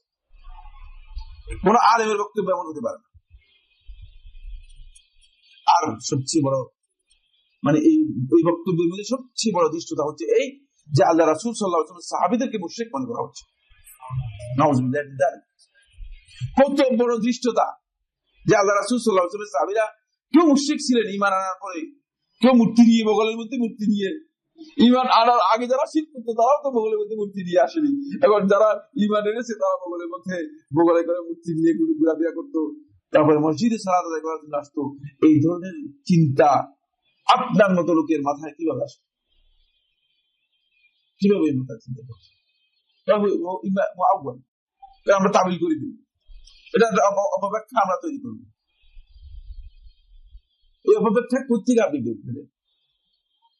অনেকে আমরা যখন হাদিস বলি তখন ওই মিথ্যুকদের অপব্যাখ্যা হাদিসের এগুলো নিয়ে আমাদের সামনে উপস্থিত হয়। আমি একবার কোন এক মসজিদের মধ্যে যখন জুমার খুতবা দিলাম, খুতবার মধ্যে তাহিয়াতুল মসজিদের উপর আমাদের মনে হয় আলোচনা ছিল। তখন আমি মুসনাদ আহমদ বর্ণিত সূরা গাফার রাদিয়াল্লাহু তাআলা যে হাদিসটি, এই হাদিসটি আমি বললাম। রাসূলুল্লাহ সাল্লাল্লাহু আলাইহি ওয়াসাল্লাম সাহাবী সূরা গাফার রাদিয়াল্লাহু তাআলা যখন মসজিদে প্রবেশ করলেন, এমন অবস্থায় রাসূলুল্লাহ সাল্লাল্লাহু আলাইহি ওয়াসাল্লাম জুমার খুতবা দিচ্ছিলেন। তখন রাসূলুল্লাহ সাল্লাল্লাহু আলাইহি ওয়াসাল্লাম তিনি বসে গেলেন। রাসূল সাল্লাল্লাহু আলাইহি ওয়াসাল্লাম লক্ষ্য করেছেন তিনি সালাত আদায় না করে বসে গেছেন। রাসূলুল্লাহ সাল্লাল্লাহু আলাইহি ওয়াসাল্লাম খুতবা বন্ধ করে দিলেন। খুতবা বন্ধ করে দিয়ে রাসূলুল্লাহ সাল্লাল্লাহু আলাইহি ওয়াসাল্লাম বললেন, হাল রাকাতাইনি আও সাল্লাইতা রাকাতাইনি, তুমি কি 2 রাকাত পড়েছো কিনা? রাসূল সাল্লাল্লাহু আলাইহি ওয়াসাল্লাম তাকে জিজ্ঞেস করলেন, বললেন, লা ইয়া রাসূলুল্লাহ, হে আল্লাহর রাসূল সাল্লাল্লাহু আলাইহি ওয়াসাল্লাম, না, আমি তো 2 রাকাত পড়িনি। তখন রাসূলুল্লাহ সাল্লাল্লাহু আলাইহি ওয়াসাল্লাম তাকে বললেন, তুমি ফাসাল্লি রাকাতাইনি সুম্মা ইজলিস, তুমি দাঁড়াও, প্রথমে 2 রাকাত সালাত আদায় করে নাও, তারপরে তুমি বসো। প্রথমে 2 রাকাত সালাত আদায় করে নাও, তারপরে বসো। রাসূলুল্লাহ সাল্লাল্লাহু আলাইহি ওয়াসাল্লাম তাহিয়াতুল মসজিদে কি গুরুত্ব দিলেন, কিভাবে গুরুত্ব দিলেন, এই বিষয়গুলো নিয়ে আমরা যখন আলোচনা করলাম, আলোচনা শেষে এক ব্যক্তি আমার সাথে এসে দেখা করার পরে বলল যে আপনি যে হাদিসটা বলছেন ঠিকই বলছেন, কিন্তু এই হাদিসের ঘটনা তো ছিল এই জন্য যে ওই ভিক্ষুক ব্যক্তি, এই লোকটি ভিক্ষুক ছিল, এই জন্য রাসূল সাল্লাল্লাহু আলাইহি ওয়াসাল্লাম বলছে যে তুমি দাঁড়াও, 2 রাকাত নামাজ পড়ো, লোকেরা দেখুন, তারপর তোমার ভিক্ষা দিবে। প্রবৃত্তির ব্যাখ্যা দেখে আমি তাকে বললাম যে মানে কি আপনার সাথে আপনি কি ওই লোকটি দেখা হয়েছিল? কিসের ভিত্তিতে বলছেন? ওই লোক যে ভিক্ষুক ছিল কিভাবে জানলেন আপনি? না শুনছি আমি, শোনা কথা কোনো সময় বলবেন না। রাসূলুল্লাহ সাল্লাল্লাহু আলাইহি ওয়াসাল্লাম হাদিসের মধ্যে এই ধরনের কোনো বক্তব্য আসেনি যে সে ভিক্ষুক ছিল। আর ভিক্ষুকের জন্য, ভিক্ষা করার জন্য রাসূল সাল্লাল্লাহু আলাইহি ওয়াসাল্লাম সালাত শিক্ষা দিয়েছেন আমাদেরকে। এই দৃষ্টতা এই কথা আপনাকে বলুন যে আমরা সালাত আদায় করবো ভিক্ষা আদায় করার জন্য? এবার চুপ হয়ে গেছে, আর কিছু বলে।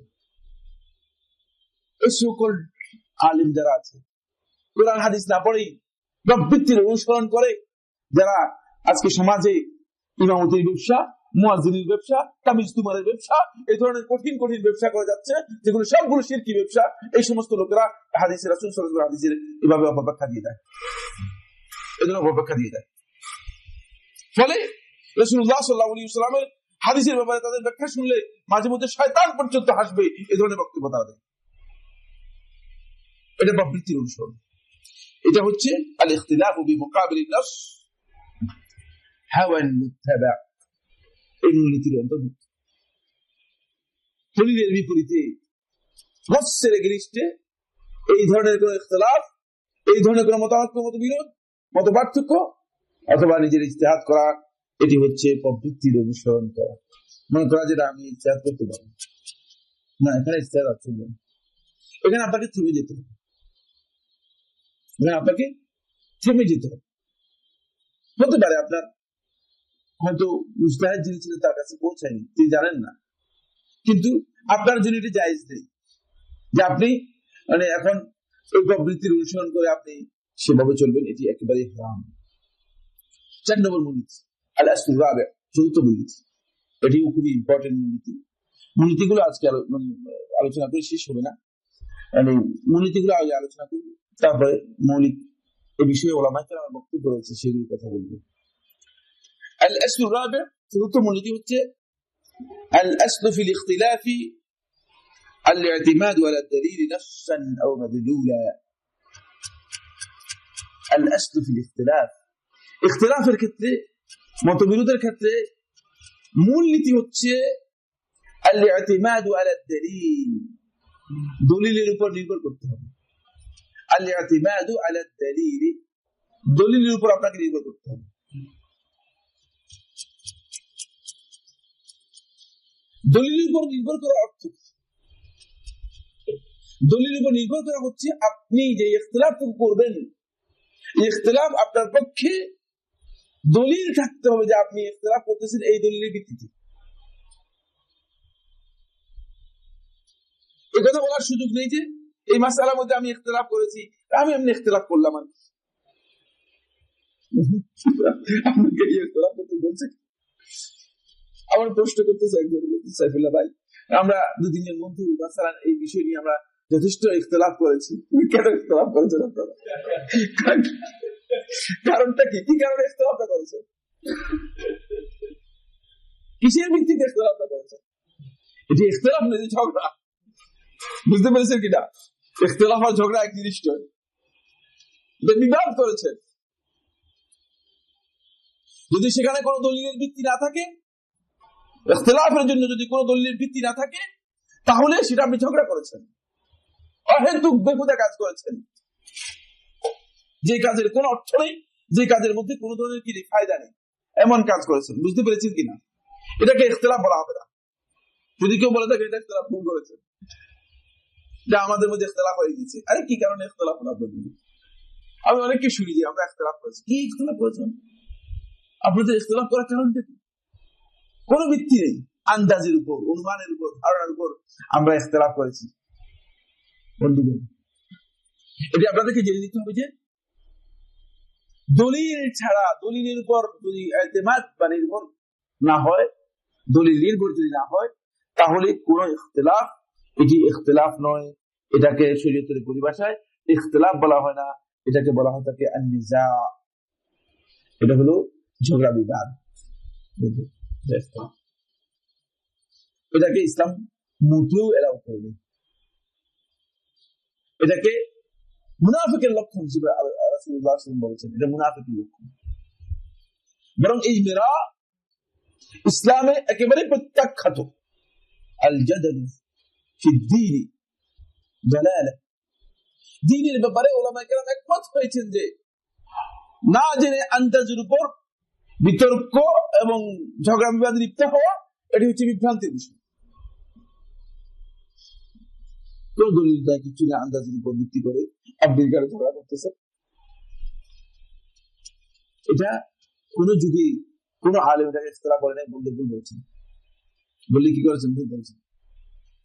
বরং আরো সুন্দর বিষয় হচ্ছে এই ইখতিলাফ এবং খেলাফের উপর যখন দীর্ঘ নোট দিলেন তিনি হানাফি মাযহাবের ইমামদের দেখছেন, সবচেয়ে বড় সাহিত্যিক এবং ভাষাবিদ ছিলেন।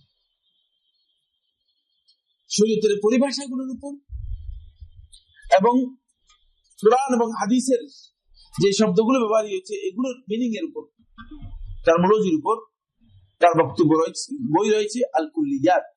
ইনি হচ্ছেন আবুল বাকা আল কাফাবি রাহমাতুল্লাহ আলাইহি, তার বইয়ের নাম হচ্ছে আল কুল্লিয়াত।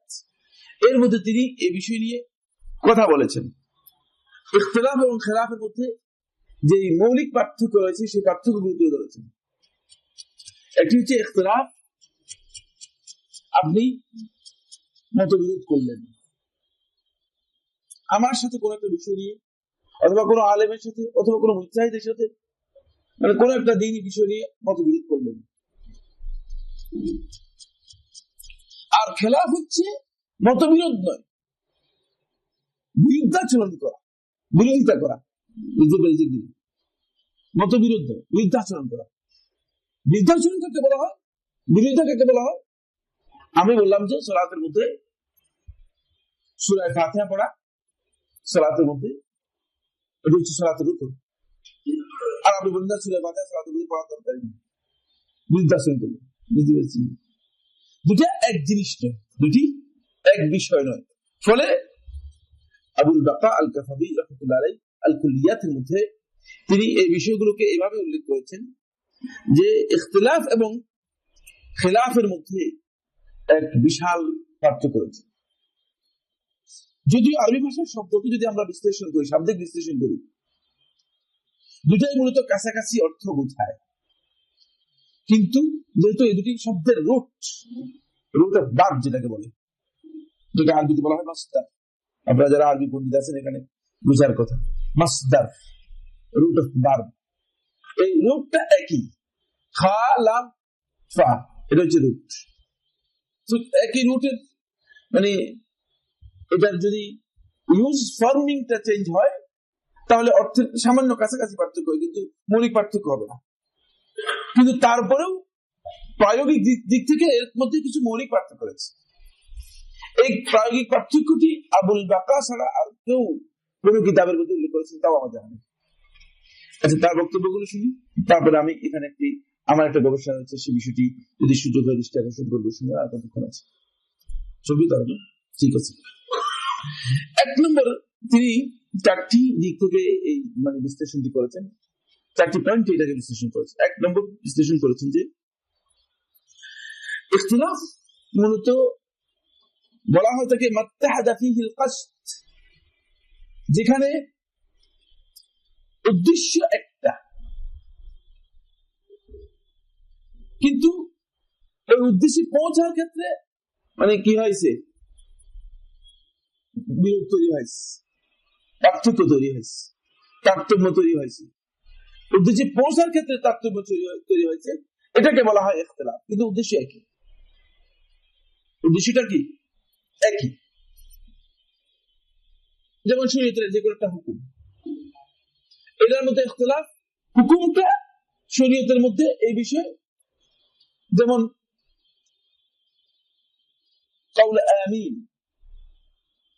বাদ কিরাআতুল ফাতিহা, সূরা ফাতিহা পড়ার পরে আমিন বলার ব্যাপারে উদ্দেশ্যটা হচ্ছে আমিন বলা সমস্ত উলামায়ে কেরামের মধ্যে ঠিক আছে, আমিন বলা কিন্তু সুন্নাহ অথবা মুস্তাহাব। এর মধ্যে না আবু হানিফা রাহমাতুল্লাহ খেলাফ করেছেন, না শাফিঈ খেলাফ করেছেন, না কেউ খেলাফ করেনি। কিন্তু এখানে মতবিরোধটা তৈরি হয়েছে একটা জায়গায় গিয়ে, সেটা হচ্ছে আল জাহর, যে এটা কি জোরে আওয়াজ করে বলবে নাকি এটাকে আস্তে বলবে, আমিনটাকে আস্তে বলবে নাকি জোরে বলবে। কিন্তু এই নিয়ে ইখতিলাফ আদৌ কেউ করেন নাই যে আমিন বলাটাই জায়েজ নেই। যদিও মূর্খরা এখন বর্তমানে আমিন প্রতিরোধ কমিটি তৈরি করেছে, অত বাক হয়ে যায়, ওই আলোচনার আর মানে মন চায় না। মূর্খ লোকদের অবস্থা দেখলে কোনো আলোচনার আর মানে মন চায় না। কেউ তো আসলে আমিনের বিপক্ষে বক্তব্য দেয় নাই, আমিনকে প্রতিরোধ করবেন কেন? কে আপনাকে এই জাহিলিয়ত শিক্ষা দিবে? এই মূর্খতা আপনার কে শিক্ষা দিবে?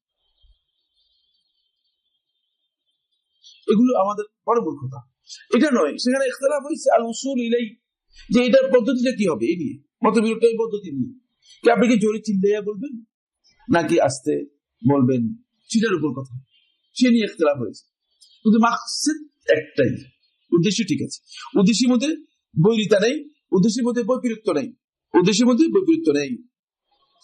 এক নম্বর হচ্ছে মাত্তাহাদা ফীহিল কাসদু ওয়া ইখতিলাফা ফিল উসুল ইলাইহি, কিন্তু উদ্দেশ্য ঠিক আছে, গন্তব্য ঠিক আছে, কিন্তু এর পদ্ধতির মধ্যে কি রয়েছে, একটু বিরোধ রয়েছে। ওয়াল খিলাফ, এর বিপরীতে খিলাফ শব্দ ব্যবহার করা হয় থাকে ইখতালিফু ফীহিল কাসদু মা'a আত-তারিকিল মুওসিল ইলাইহি, যেখানে রাস্তাও ভিন্ন, উদ্দেশ্য ভিন্ন।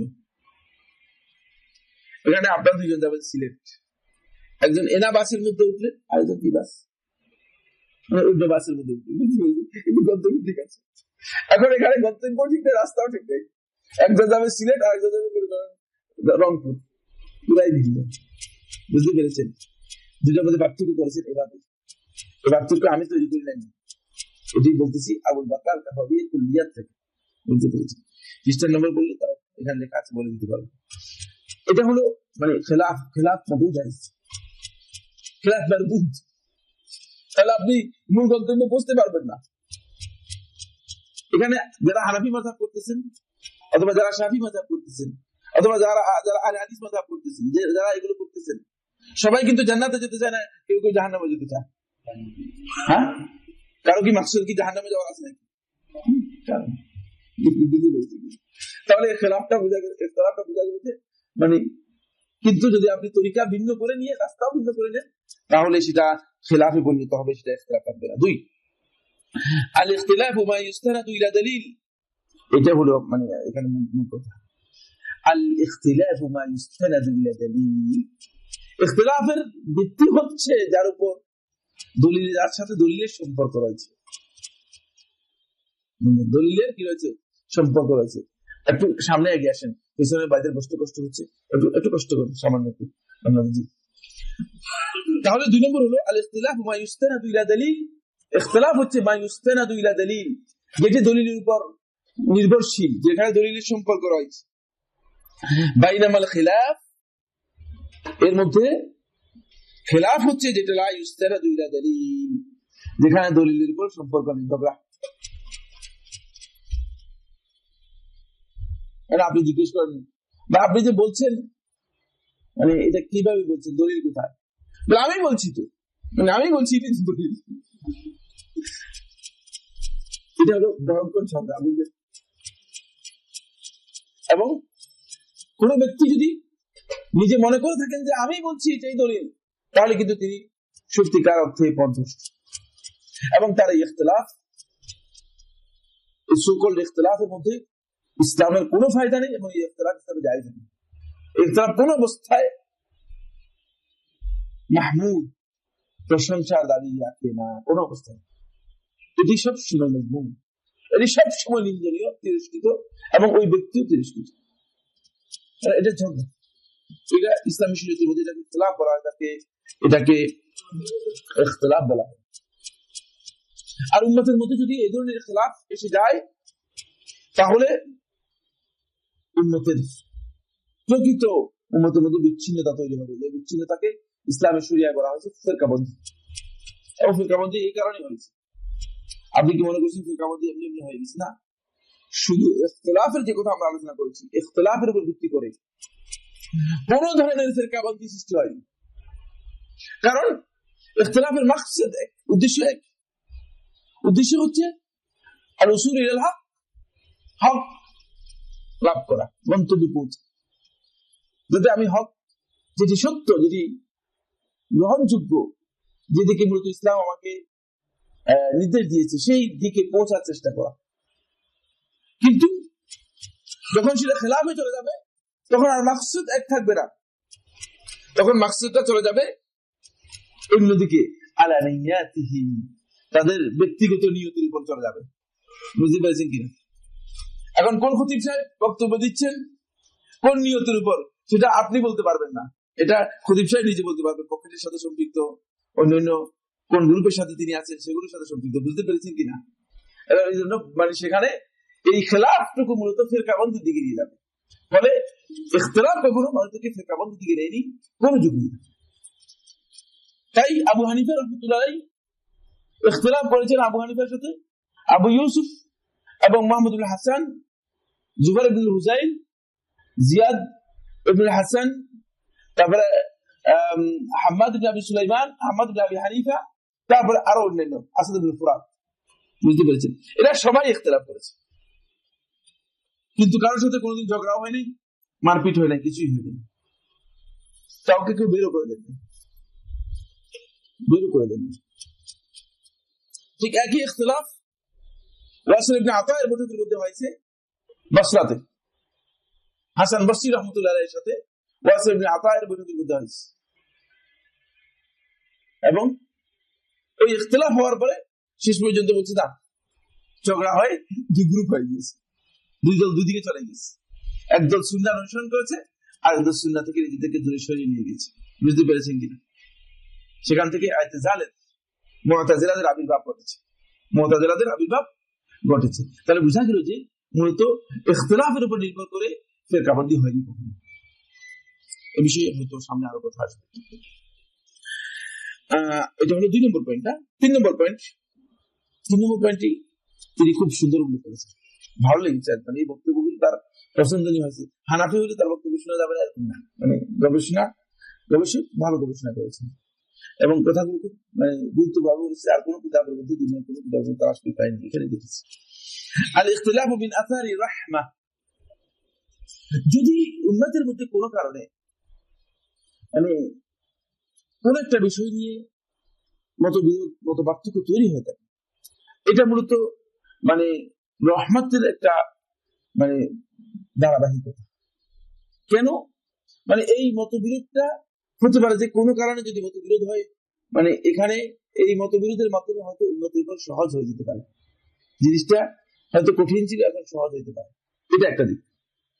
অথবা এই ইখতিলাফ থাকার কারণে যে ব্যক্তির কাছে দলিল জানা নেই, বিষয়টা তার জন্য কঠিন ছিল, এখন দলিল জানার পরে বিষয়টা সহজ হয়ে গেছে। বুঝতে পেরেছি কিনা? দলিল জানা ছিল না, কঠিন ছিল, এখন যখন দলিল জানতে পেরেছি জিনিসটা কি হয়ে গেছে, সহজ হয়ে গেছে। ফলে এটি মূলত রহমতের মানে পরবর্তী পর্যায়ে রহমতের ধারাবাহিকতার মধ্যে হতে পারত। ফলে এখান থেকে অনেকেই সহজ এই সুযোগটুকু লাভ করতে পারে, সহজ দিকগুলো লাভ করতে পারে। যেমন একটি মাসআলার মধ্যে সামনে হয়তো এই বিষয়ে উদাহরণ আসবে, কিরাউল আরদ হচ্ছে জমি লাগিয়ে দেয়া, জমিকে লিজ দেয়া, যেটাকে বলা হয়। এই মাসআলার মধ্যে সাহাবীদের মধ্যে ইখতিলাফ হয়েছে। সাহাবীদের মধ্যে দুজন লোক হয়ে গেলেন। একদল বলে যে রাসূল সাল্লাল্লাহু আলাইহি ওয়াসাল্লাম নিষেধ করেছেন। পরে রাফি ইবনে খাদিজা রাদিয়াল্লাহু তাআলা আনহু বললেন যে রাসূলুল্লাহ সাল্লাল্লাহু আলাইহি ওয়াসাল্লাম অনুমোদন দিয়েছেন এবং অমুক জায়গায় অনুমোদন দিয়েছেন। ফলে দেখা গেল যে যখন দলিল এসেছে, মানে ইখতিলাফের পরে জিনিসটা লোকদের জন্য কি হয়েছে, পরবর্তীতে আরো সহজ হয়ে গেছে, যেহেতু রাসূল সাল্লাল্লাহু আলাইহি ওয়াসাল্লাম অনুমোদন দিয়েছেন, সাব্যস্ত হয়েছে। তাই ইখতিলাফ হলেও সেটা কোনো কোনো সময় লোকদের জন্য সহজতর হয়ে আসে, সহজ হয়ে আসে। বাইনামাল খিলাফু মিন আথারিল বিদআহ, কিন্তু এই খিলাফ যেটাকে বলা হচ্ছে, এটা হচ্ছে মূলত বিদআতের ধারাবাহিকতা। বিদআত থেকে মূলত উৎপত্তি হয়েছে। ফলে এখানে খিলাফ যখন তৈরি হবে, তখন দেখবেন যে এখানে একটার পর একটা বিদআত তৈরি মানে এসে যাচ্ছে। ফলে এই দলের দলকে বেদাতি বলতেছে, এই দলের দলকে বেদাতি বলতেছে, পরে লোকদের মধ্যে একটা বিপর্যয় তৈরি হচ্ছে এবং এটা বেদাতের একটা ধারাবাহিকতা, সুন্নাত ধারাবাহিকতা নয়, সুন্নাত ধারাবাহিকতা নয়। কারণ এর মাধ্যমে সুন্নাহকে এস্টাবলিশ করার উদ্দেশ্য থাকে না, উদ্দেশ্য থাকে যে পরস্পরের স্বার্থ সিদ্ধি করা অথবা নিজের বক্তব্যকে এস্টাবলিশ করা, নিজের মানে জ্ঞান ধারণাকে, নিজের গবেষণাকে, নিজের চিন্তাকে সেখানে এস্টাবলিশ করার জন্য চেষ্টা করা। 4 নম্বর যে বিষয়টি তিনি বলেছেন, আল ইখতিলাফু লাউ হাকামা বিহিল কাযী লা ইয়াজুজু ফাসকুহু মিন গায়রিহি। কোন মাসআলার মধ্যে যদি ইখতিলাফ থাকে, লাউ হাকামা বিহিল কাযী লা ইয়াজুজু ফাসকুহু, আরেকজন এসে এটাকে ফাসক করা জায়েজ নেই, ফাসক করতে পারবেন। ফাসক হলো মানে কাজীর হুকুম, যে হুকুম কাজী দিয়েছেন, আরেকজন কাজী এসে বলবে যে না এই হুকুম চলবে না, এটা বাতিল করে দিচ্ছে, হুকুমটা স্থগিত করে দিচ্ছে অথবা মুলতবি করে দিচ্ছে, এটা জায়েজ নেই। ইজতিহাদ হওয়ার কারণে এটা জায়েজ নেই, এটা সমস্ত উলামায়ে কেরামের ঐক্যমত। যেমন দুইজন কাজী, একজন মনে করেন হানাফি কাজী, আরেকজন হচ্ছে মনে করেন হাম্বলি কাজী। ঠিক আছে, এখন হানাফি কাজী সাহেব বলল যে এক বৈঠকে 3 তালাক দিয়েছে, শেষ, তালাক হয়ে গেছে। আর হাম্বলি কাজী সাহেব বলছে না, এক বৈঠকে 3 তালাক দিয়ে তালাক তো 1 তালাক হয়, 3 তালাক তো কোনোদিন হবে না। মনে করে এটা উদাহরণ দিচ্ছি, এই মাসালা আলোচনা করতেছি, আবার এখানে আবার এর মধ্যে যদি এমন কথা থাকে মনে হয় সাইফুল্লাহ ভাই মাসালা কি বলতেছেন, মাসআলা আলোচনা নয়, এটা হচ্ছে উদাহরণ দিচ্ছি, বুঝতে পেরেছেন? এখন কোর্টে কাজী সাহেবের কোর্টে আসলো, হাম্বলি কাজী সাহেব বলেছেন না তালাক হয় নাই, স্বামী স্ত্রী আপনারা কি করতে পারবেন, পরস্পর আপনারা আবার মানে ফিরে নিতে পারবেন এবং আপনাদের দাম্পত্য জীবন কন্টিনিউ করতে ইসলামে কোনো ধরনের প্রতিবন্ধকতা নেই। কাজী সাহেব রায় দিয়ে গেছেন, বুঝতে পেরেছেন কিনা? এখন দ্বিতীয় অন্য কোন কাজী এসে তার জন্য জায়েজ নেই, যেহেতু এই মাসআলার মধ্যে কি রয়েছে, ইখতিলাফ রয়েছে, কোন আলেমের মধ্যে জায়েজ নেই যে এই কথা বলা যায় হ্যাঁ এই মাসআলা ঠিক হয় নাই, এই কাজা বাদ, এটাকে স্থগিত করলাম, এই রায়কে স্থগিত করে নতুন রায় দেওয়ার ইসলামী শরীয়তে জায়েজ নেই, ইখতিলাফ থাকার কারণে। ইখতিলাফের এই ওয়াসাআতটা রয়েছে, বুঝতে পেরেছেন কিনা?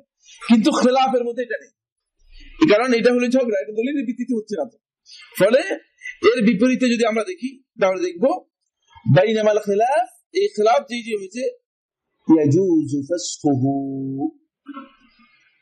আমার বিরুদ্ধে একজনের বক্তব্য দিয়ে দিয়েছে বিদ্বেষণ করার জন্য, পরবর্তীতে কাজী সাহেব আসলে তিনি তার জন্য জায়েজ আছে, তার এই রায়কে স্থগিত করে সে শরিয়া অনুযায়ী নতুন রায় দিতে পারবে, বুঝতে পেরেছেন কিনা?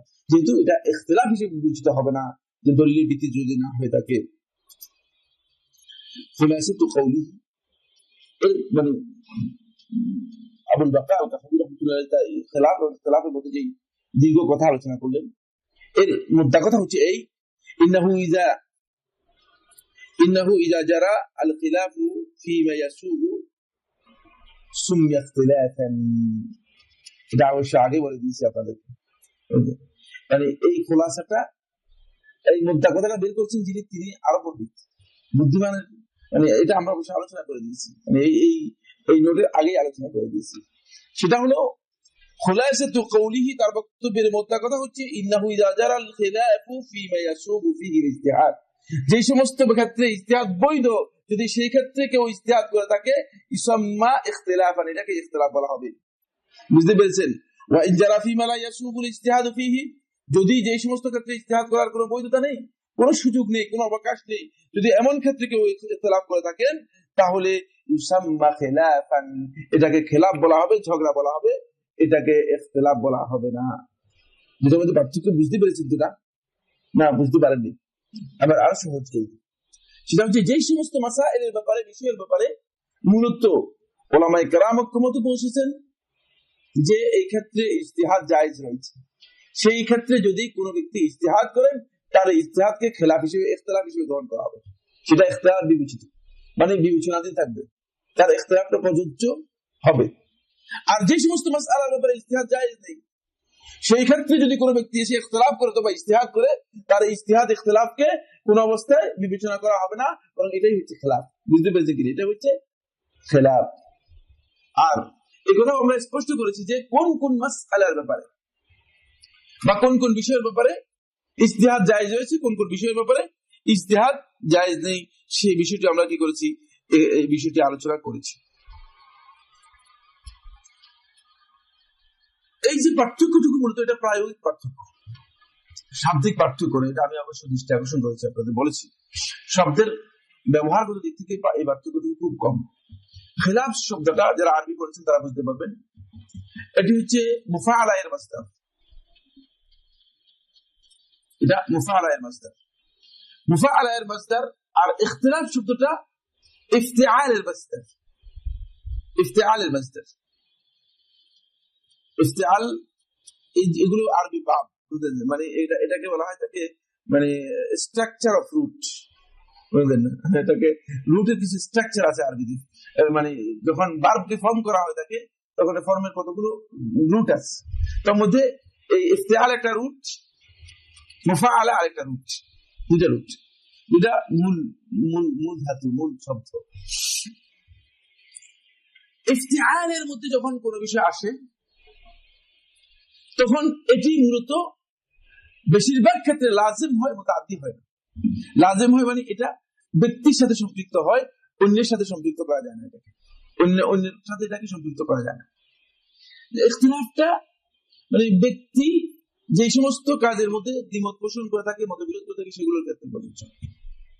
সেখানে যে কোনো একজন লোক হইলেই ইখতিলাফ করতে পারে, মানে আমি এই ব্যাপারে ইখতিলাফ করলাম, আমি একটা অভিমত দিলাম, সেখানে ঝগড়া বিবাদের মানে দ্বিপক্ষীয় কোনো বিষয়ে জড়িত নেই। কিন্তু মুফাআলাতে যখন যাবে, মানে ওই স্ট্রাকচারে যখন যাবে, সেখানে মুশারাকা বাধ্যতামূলক, সেখানে কমপক্ষে দুইজন হইতে হবে, তাহলে ঝগড়া হবে না। ঝগড়া হবে কিনা, দুইজন ছাড়া ঝগড়া হয় কিনা? হ্যাঁ, আপনি নিজে নিজে ঝগড়া করলে সেটা কি হবে, তাহলে মানে তার লকআপ চেঞ্জ হয়ে যাবে। লকআপটা কি হবে? মাজনুন লকআপ হবে, বুঝতে পেরেছেন কি? নিজে নিজে ঝগড়া করা হয়, ঝগড়ার জন্য দুইজন দরকার হয়। মুফাআলাতে যখন যাবে তখন এখানে মুশারাকা শর্ত, বুঝতে পেরেছেন? খিলাফ যখন আসবে তখন বুঝতে হবে যে আপনি একজনের বিরুদ্ধাচরণ করার জন্য মূলত এই বক্তব্য দিয়েছেন, বুঝতে পেরেছেন কিনা? এই জন্য এটাকে ইসলামী শরীয়তের মধ্যে এটাকে গ্রহণযোগ্য করা হয়। কিন্তু ইখতিলাফের মধ্যে আসবেন যখন, তখন না, এটা আপনার একটা অভিমত, এই আপনার অভিমতটুকু কারো মতের পক্ষেও হতে পারে, কারো মতের এগেইনস্ট হয়ে যেতে পারে, বুঝতে পেরেছেন কিনা? এই জন্য ইসলামী শরীয়তের মধ্যে এই ইজতিহাদটাকে, ইখতিলাফটাকে বিবেচনা করেছে, খিলাফকে মজবুর বা তিরস্কৃত করেছে, বুঝতে পেরেছেন? খিলাফকে তিরস্কার করেছে। আচ্ছা, তাহলে আমরা যে মূলনীতি নিয়ে কথা বলতেছিলাম সেখানে আবার ফিরে আসতেছি। বলেছি যে আল আসলু ফিল ইখতিলাফি আল ইতিমাদ ওয়ালা দলিল, তাহলে যদি ইতিমাদ আলা দলিল না হয়ে থাকে তাহলে এটাকে আপনি ইখতিলাফ বলতেই পারবেন না। এটা কিন্তু মানে বলতেছে আবুল বাক্কা আল কাফাবি, হানাফি মাযহাবের ইমামদের বলছেন, সে বলতেছে যে মানে এটা যদি দলিলের ভিত্তিতে না হয়ে থাকে সেটা ইসলামী শরীয়তে আদৌ ইখতিলাফ হিসেবে বিবেচিত হবে না। এখানে অবশ্যই আপনারা অনেকে মানে যারা আগে ক্লাসে আসেননি, মানে ক্লাসগুলো একাডেমিক ক্লাসের মতো সূক্ষ্ম আছে, কিছু কিছু জিনিস আছে বুঝার আছে, বুঝে না, মাথায় একটু ভিড়ে থাকতে হবে, এগুলো বুঝতে হবে, বুঝতে পেরেছেন? এটা ওয়াজ মাহফিলের ক্লাস নয়, মানে বলে গেলাম আর আপনারা শুনলেন, মানে কিছু সব হাসিল করে চলে গেলেন, কিছু বুঝলেন না, এমন কিছু না, বুঝতে পেরেছেন? এখানে বুঝার আছে। সেটা হচ্ছে বলে সাইফুল্লাহ ভাই ইখতিলাফ বলতেছে, এটা কি ইখতিলাফ? কেন ইখতিলাফটা? মূলত আমি বলেছি যে ইখতিলাফ যেটা এখানে বোঝানো হয়েছে ইজতিহাদ। ইখতিলাফের অর্থ হচ্ছে মূলত ইজতিহাদ। ইজতিহাদ এবং ইখতিলাফ ওতপ্রোতভাবে জড়িত, এই জন্য ইখতিলাফ শব্দটা এখানে আনা হয়েছে, বুঝতে পেরেছেন কিনা? কারণ ইখতিলাফ সেখানেই বৈধ হবে ফিমা ইয়াসুগু বিহিল ইজতিহাদ, যেখানে ইজতিহাদ জায়েজ রয়েছে, বুঝতে পেরেছেন? এই কথা বোঝানোর জন্য ইখতিলাফ শব্দটা এসেছে। যদি ইজতিহাদ জায়েজ না হয় ইখতিলাফও জায়েজ, বুঝতে পেরেছেন? তাই ইজতিহাদকে বোঝানোর জন্য ইখতিলাফ শব্দ ব্যবহার করা হচ্ছে, বুঝে আসছে? এখানে ইজতিহাদ হলো মূল উদ্দেশ্য। আপনি ইজতিহাদ করলেই দ্বিমত হবে, ইজতিহাদ না করলে দ্বিমত হবে না। এখানে যদি আমরা সবাই চুপ করে থাকেন, কেউ ইজতিহাদ করলেন না, তাহলে তো আর ইখতিলাফের প্রশ্নই আসে না। ইখতিলাফ হবে কখন? যখন ইজতিহাদ করবেন তখন ইখতিলাফ হতে পারে।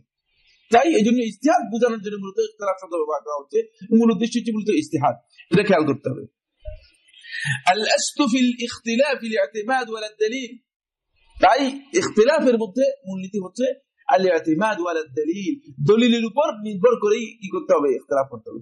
তাহলে কোন ইজতিহাদ দলিলের বাইরে যদি কোনো ইজতিহাদ হয়ে থাকে তাহলে এটাকে ইসলামী শরীয়তে ইজতিহাদ বলা হবে যেই করতেন, সেটা যদি ইমাম রহমতুল্লাহ আলাইহি করেন, অথবা মানে আপনাদের যে গাউসুল আজম আছে সেই গাউসুল আজম সাহেব করেন, তাহলেও কিন্তু এটা শরীয়তের পরিভাষায় এটাকে কেউ ইজতিহাদ বলবে না, এটা ইজতিহাদ হতে পারে না, এটা ইজতিহাদ হবে না, যেহেতু দলিলের ভিত্তিতে হওয়া শর্ত, দলিলের ভিত্তিতে হতে পারে, এটা খেলাফ হতে পারে, ঝগড়া বিবাদ হতে পারে।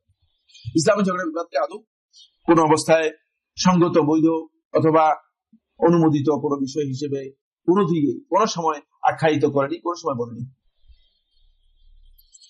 এখন আমি বললাম যে আল ইতিমাদু আলা দালিল, দলিলের উপর নির্ভরশীল হতে হবে। এখানে দলিল কাকে বলা হয় এটা আমাদেরকে জানতে হবে। আমরা অনেকেই মনে করে থাকি যে বইয়ের মধ্যে সাদা কাগজের উপর কালো লেখা, এটার নাম হচ্ছে দলিল। আসলে গলত। অনেকে আছে যে বই একটা নিয়ে আসলো, নিয়ে এসে বলেছে বলে ভাই এই যে দলিল তো পেয়ে গেছে। কিসের দলিল এটা? এটা দলিল নয় শরীয়তে। বুঝতে পেরেছেন কিনা? বইয়ের মধ্যে লেখা থাকলেই এটা দলিল, এই এই এই চিন্তা আপনাদেরকে কে দিয়েছে? এটা গলত। কত কথাই বইয়ের মধ্যে থাকবে, কতজন কত কথা লিখবে, কত শত বই রয়েছে, বই আপনি কি আমার পর্যন্ত শেষ করতে পারবেন না। মানে আপনি এগুলো নিয়ে আপনার এত মাথা কামানোর দরকার নেই। শুধু বইয়ের মধ্যে সাদা কালা লেখা দেখলেই এটাকে দলিল মনে করার কোনো বৈধতা নেই। দলিল এটাকে বলা হয়। দলিল সম্পর্কে মূল কথা হচ্ছে, বা দলিল যেটাকে বলা হয় সেটা হচ্ছে কোরআন এবং হাদিসের যে বক্তব্য রয়েছে, যেটি রাসূলুল্লাহ সাল্লাল্লাহু আলাইহি ওয়াসাল্লাম থেকে হয়তো আল্লাহর কালাম হিসেবে অথবা হাদিস হিসেবে প্রমাণিত হয়েছে, সেটা হচ্ছে দলিল। বুঝতে পেরেছেন? যেটা প্রমাণিত হয়েছে এটা হচ্ছে দলিল। রাসূল সাল্লাল্লাহু আলাইহি ওয়াসাল্লামের যে হাদিসগুলো হাদিস হিসেবে প্রমাণিত হয়নি, সন্দেহ সংশয় রয়ে গেছে, যেমন দাইফ হাদিস। দৈব হাদিসের মধ্যে কি রয়েছে? সন্দেহ আছে কিনা? হ্যাঁ, কেন দৈব হাদিসের মধ্যে সন্দেহ? কি কারণে দৈব হাদিসের মধ্যে সন্দেহ? একজন আমাকে বলতেছে ভাই হাদিস দুর্বল হোক আমার কোনো অসুবিধা নেই, কিন্তু রাসূল সাল্লাল্লাহু আলাইহি ওয়াসাল্লাম তো দুর্বল নয়, তাহলে আর আপনার অসুবিধা কোথায়? কথাটা শুনছেন না? কথা খুব সুন্দর। তাহলে কোথায় সমস্যা? হাদিসের মধ্যে সমস্যা, রাসূল সাল্লাল্লাহু আলাইহি ওয়াসাল্লামের মধ্যে সমস্যা? সমস্যাটা কোথায়? এটাকে আমরা কেউ বুঝছি কিনা? সেখানে নতুন আসছেন, আজকে আসছেন না, আগে আসছেন, বুঝছি কিনা ব্যাপারটা? কি বুঝছেন?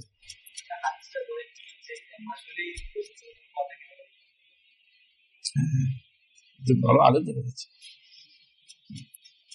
হাদিস দাইফ অর্থ হচ্ছে এই হাদিসের বর্ণনাকারীদের মধ্যে এমন ব্যক্তি রয়েছে যার উপর আদৌ এই নির্ভর করার সুযোগ নেই যে এটা রাসূল সাল্লাল্লাহু আলাইহি ওয়াসাল্লামের বক্তব্য, এই কথা বিশ্বাস করার সুযোগ নেই। বুঝতে পেরেছেন? আর এই ধরনের সন্দেহ যখন এসে যাবে, তখন এই বক্তব্যকে আদৌ রাসূলুল্লাহ সাল্লাল্লাহু আলাইহি ওয়াসাল্লামের দিকে সম্পর্কিত করা মোটেও উচিত নয়, জায়েজ। বুঝতে পেরেছেন না? এটা জায়েজ হবে। মানে বর্ণনাকারীদের মধ্যে এমন ব্যক্তি রয়ে গেছে। আপনি বলতে পারেন যে ভাই বর্ণনাকারীদের মধ্যে দেখলাম যে অমুক অমুক অমুক অমুক সবই তো পরিচিত, এই ব্যক্তির জন্য অসুবিধা কোথায়? পঞ্চম স্তরে এসে এই ব্যক্তি মানে আসছে, তাহলে বাকিগুলো কি হয়েছে? বাকিগুলো তো সব দেখছি পরিচিত পরিচিত। ব্যাপারটা পরিচিতির জন্য নয়, কারণ এই ব্যক্তির কারণে হতে পারে যে সামনের ওই যে সনদটা রয়েছে এই পুরা সনদটাই বানাওয়াট হতে পারে। বুঝছেন কিনা? এই পুরা সনদটাই মানে তৈরি করা হতে পারে, জাল হতে পারে। এটাকে হাদিসের পরিভাষায় বলা হয় তাজবিদ। আপনারা যারা হাদিসের উপর পড়াশোনা করেছেন তারা হয়তো বলতে পারবেন, কুল্লিয়াতুল হাদিস থেকে পাশ করেছে এরকম কেউ আছেন কিনা? না। হাদিসের উপর পড়ছে এরকম কেউ আছেন? কোথায় বলছেন? সে তাজবিদ কাকে বলা হয় বলুন? না আদর্শ জীবনে কোনদিন তাজবিদ কাকে বলা হয় জানেন? হ্যাঁ, তাজবিদ হচ্ছে পরবর্তী যুগের দুর্বল ব্যক্তি এসে আগের সনদ সবগুলোকে মানে রিরাইট করে দেয়া। রিরাইট তো বুঝেন, ওই সনদের মধ্যে মানে দুর্বল বর্ণনাকারী যারা আছে তাদেরকে সরাই দিয়ে সেখানে অন্য নাম দিয়ে মানে নতুন করে হাদিসের বর্ণনাকারীদেরকে সাজিয়ে দেয়া। বুঝতে পেরেছেন কিনা? এটাকে তাজবিদ বলা হয় এবং এটার আশঙ্কা থেকে যায় ফলে এই ধরনের বর্ণনা রাসূল সাল্লাল্লাহু আলাইহি ওয়াসাল্লামের দিকে সম্পর্কিত করা একেবারেই জায়েজ নেই, একেবারেই জায়েজ নেই। প্রশ্ন লিখিত হবে, মৌখিক প্রশ্ন। জি, এটা আমরা বলতেছিলাম যেটি, সেটা হলো যে দলিল হচ্ছে মূলত রাসূলুল্লাহ সাল্লাল্লাহু আলাইহি ওয়াসাল্লামের কাছ থেকে হয়তো আল্লাহর কিতাব কালাম হিসেবে, অথবা রাসূলুল্লাহ সাল্লাল্লাহু আলাইহি ওয়াসাল্লামের কাছ থেকে হাদিস হিসেবে যদি কোনো কিছু প্রমাণিত হয়, সেটা হচ্ছে দলিল। এই দলিলটি দুই ভাগে বিভক্ত, এটা এখানে বলেছেন। আল আসল ফিল ইখতিলাফ আল ইতিবাদ ওয়ালা দালিল নাসসান আও মাদলুলান। দলিলের উপর নির্ভর করতে হবে নাসসান, দলিলের দুটো দিক। একটা হচ্ছে নাস, মানে সরাসরি দলিল যে বক্তব্য দিয়েছে সেটা, আও মাদলুলান, অথবা দলিল থেকে যেটা মর্ম আমরা বুঝেছি সেটা। দুটো দিক হতে হবে। দলিল থেকে কখনো কখনো মর্ম আরেকটা বোঝা যায়, মর্ম অন্য কিছু বোঝা যায়। কখনো কখনো দলিলের সরাসরি বক্তব্য আর মর্ম এক জিনিস বুঝায় না। যেমন এই উদাহরণ আমরা মনে হয় গত ক্লাসেও দিয়েছি, এই ক্লাসেও দিলে কোনো গুনাহ হবে না। সেটা হচ্ছে যে ওয়ালা তাকুল্লাহুমা উফ ওয়ালা তানহারহুমা, যে তোমরা মা বাপকে উফ বলো না। এটা হচ্ছে নাসসুদ দলিল। বুঝতে পেরেছি কিনা? মানে আপনি এখান থেকে এটাও বুঝতে পারেন যে মা বাবার কাছে গিয়ে কোনো সময় উফ উফ বলবেন না, এটা বুঝতে পারেন। এটা হচ্ছে নাসসের সরাসরি বক্তব্য হচ্ছে, অথবা তাদের দুইজনকে কোনো সময় এমন আচরণ করবে না যে তারা উফ বলে, এটা বুঝতে পারেন। আবার ঠিক একই টেক্সট থেকে এটাও আপনি বুঝতে পারেন যে তাদেরকে কোন ধরনের কষ্ট দেওয়া যাবে না যে কষ্টের কারণে তারা উফ বলতে পারে। বুঝতে পেরেছি? তাহলে এটা হচ্ছে মাদলুল। পরেরটা হচ্ছে কি? মাদলুল, যেটা দলিল থেকে আমরা মর্ম বুঝেছি। দলিলের মানে দলিলের সাথে সম্পৃক্ত মর্ম থেকেও হতে পারে, মর্মের উপর নির্ভর করে হতে পারে, আবার সরাসরি দলিল থেকেও হতে পারে, সরাসরি দলিল উপর নির্ভর হতে পারে। যেমন আমি আপনাদেরকে আরেকটি উদাহরণ দিচ্ছি। সে উদাহরণ হচ্ছে আল্লাহ সুবহানাহু ওয়া তাআলা ইরশাদ করতেছেন কোরআনে কারীমের মধ্যে, وَإِذَا قُرِئَ الْقُرْآنُ فَاسْتَمِعُوا لَهُ وَأَنصِتُوا لَعَلَّكُمْ تُرْحَمُونَ। যখন কোরআন তিলাওয়াত করা হয়, কোরআন পড়া হয়, فَاسْتَمِعُوا لَهُ, তোমরা কোরআন শ্রবণ করো, وَأَنصِتُوا, এবং তোমরা চুপ থাকো, لَعَلَّكُمْ تُرْحَمُونَ, যেন আল্লাহ রাব্বুল আলামিন তোমাদের উপর রহম করে বা তোমাদের উপর রহম করা হয়, যাতে তোমরা রহম তোমাদের উপর করা হয়, রহমত প্রাপ্ত হও। এই দলিলের সরাসরি বক্তব্য থেকে বোঝা যাচ্ছে কোরআন যদি তেলাওয়াত করা হয় তাহলে মানে চুপ করে যেতে হবে এবং কোন ধরনের আওয়াজ করতে পারবেন না। এটা মানে সরাসরি বক্তব্য। কিন্তু এখান থেকে এটা বোঝার সুযোগ আছে যে মানে যেই মজলিসের লোকেরা কোরআন তেলাওয়াত করতেছে, বসে আছে, সেই মজলিসের লোকেরা চুপ করে থাকবে, আর রাস্তা দিয়ে যে বেটা হেঁটে যাচ্ছে সে চুপ করার দরকার নেই। বুঝতে পেরেছেন কিনা? কারণ এই লোক কোরআন শোনার জন্য এখানে আসেও নাই, এই মজলিসে সে বসেও নেই। বুঝতে পেরেছেন? এই নসের মধ্যে কিন্তু এই কথা হয়ে গেছে। ইনসাত এবং ইস্তেমা শোনা ওই ব্যক্তির জন্য যে কোরআন শোনার জন্য এখানে আসছে, যার সামনে কোরআন তেলাওয়াত করা হচ্ছে শোনার জন্য আসছে। দু তিনজন রাস্তা দিয়ে চলে যাচ্ছে, হেঁটে চলে যাচ্ছে, তাদের জন্য নয়। তারা রাস্তার মধ্যে মানে চুপ করে বসে থাকার কোন দরকার নেই তাদের। এখন যদি আপনি সরাসরি বুঝেন তাহলে বলুন যে না, এই রাস্তা দিয়ে যাওয়া যাচ্ছে, এর রাস্তায় বসে দিতে হবে, চুপ করে থাকতে হবে এবং তারা শুনতে হবে। শোনাটা তাদের জন্য ওয়াজিব করে দেবেন। এবং ওই ব্যক্তি, যে ব্যক্তি মনে করেন এখানে বসবে না, তার জন্য এটা ওয়াজিব হবে। তাহলে কিন্তু ওয়াজিব হয়ে যাবে, সবার জন্য ওয়াজিব হয়ে যাবে না বসতে। কোরআন এখন এখান থেকে মনে করেন কোরআন তেলাওয়াত চালু করে দিলাম, আর আপনারা একজনে যেতে পারবেন না যদি সরাসরি দেখবেন সবাই এখানে চুপ করে কোরআন শুনে যেতে, যদি সরাসরি দলিলে যান। বুঝতে পেরেছেন? আর যদি দলিলের মর্মে যান তাহলে দলিলের মর্ম থেকে দূর হচ্ছে, এই দলিলের মর্ম থেকে উদ্ঘাটিত হচ্ছে যে না, কোরআন তেলাওয়াত করবে যারা কোরআন শ্রবণ করার জন্য এখানে এসেছে, মজলিসে আছে, তারা কোরআন শ্রবণ করবে, আর যারা অন্যত্র শ্রবণ করার যারা নেই তারা শ্রবণ করবে না, চলে যাবে, শেষ করে দেবে। তাহলে এখানে বুঝা যাচ্ছে যে আল ইতিমাদ ওয়ালা দালিল নাসসান আও মাদলুলান, ইখতিলাফের জন্য মূলনীতি হচ্ছে দলিলের উপর নির্ভরশীল হতে হবে, নাসসান সরাসরি দলিলের বক্তব্যের উপর, অথবা দলিলের মর্মের উপর। এই বিষয় সম্পর্কে আরো কিছু কথা হবে ইনশাআল্লাহ হাযা ওয়া সাল্লাল্লাহু আলা নবিয়িনা মুহাম্মদ ওয়া আলা আলিহি ওয়া আসহাবিহি ওয়া সাল্লাম।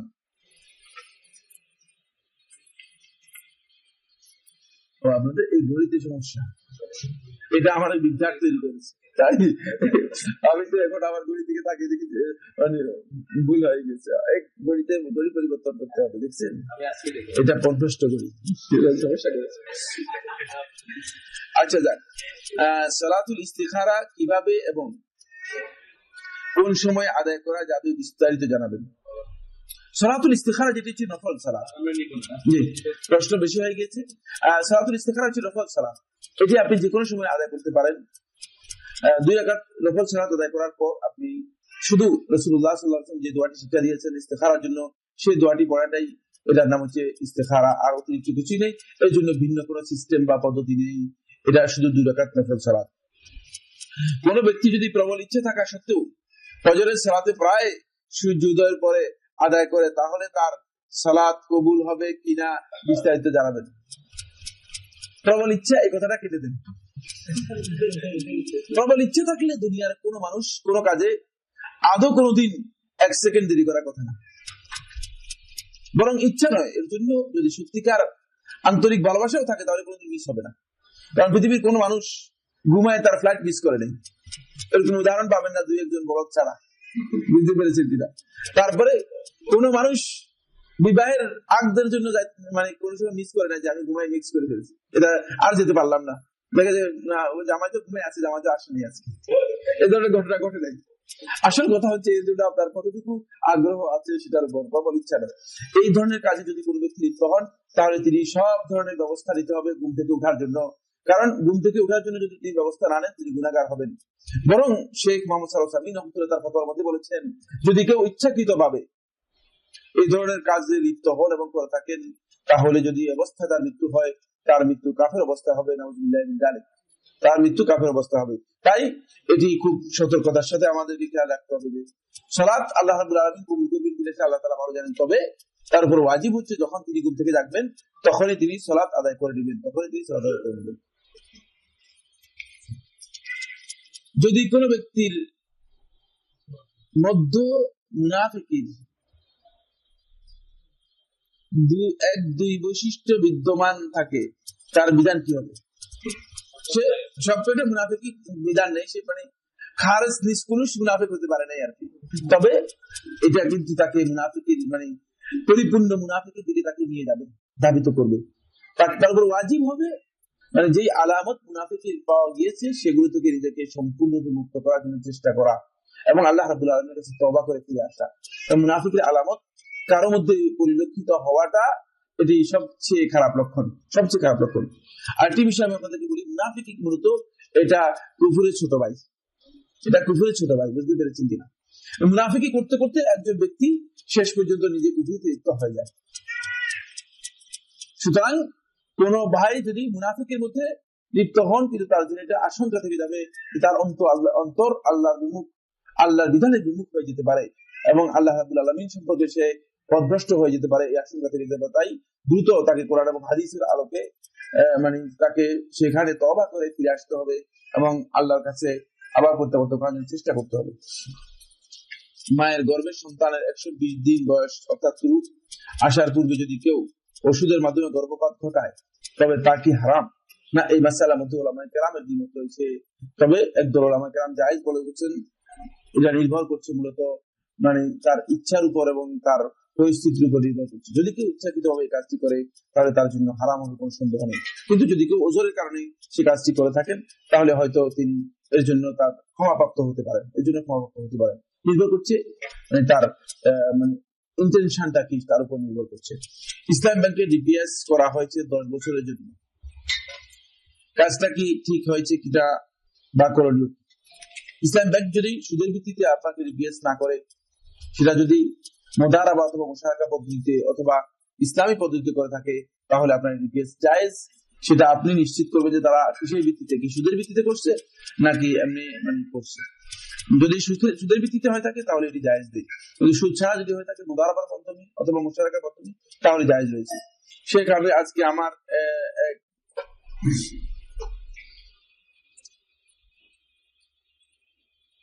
শেখ, আজকে আমি আমার এক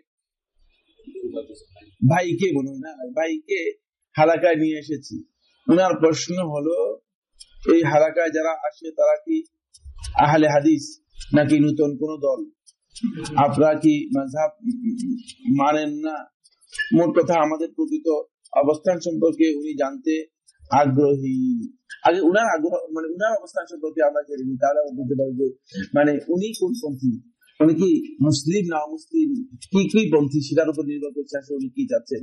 মানে এখানে আমরা আহলে হাদিসও না, আমরা মানে মাযহাবও না, আমরা আল্লাহ রাসূল সাল্লাল্লাহু আলাইহি ওয়াসাল্লাম যে দ্বীন রেখে গেছেন সেই দ্বীনের উপর আমরা লোকদেরকে আহ্বান করছি।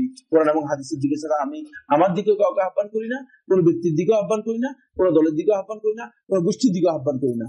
কোরআন এবং হাদিসের দিকে আমরা আহ্বান করি। এখানে দলাদলির মাসআলা নেই, এখানে কোনো দল সম্পর্কে আলোচনা হয় না, কোনো দলের কথা এখানে আলোচনাই নেই, দলের দিকে কাউকে ডাকাও হয় না। সুতরাং এটি একেবারে স্পষ্ট বক্তব্য।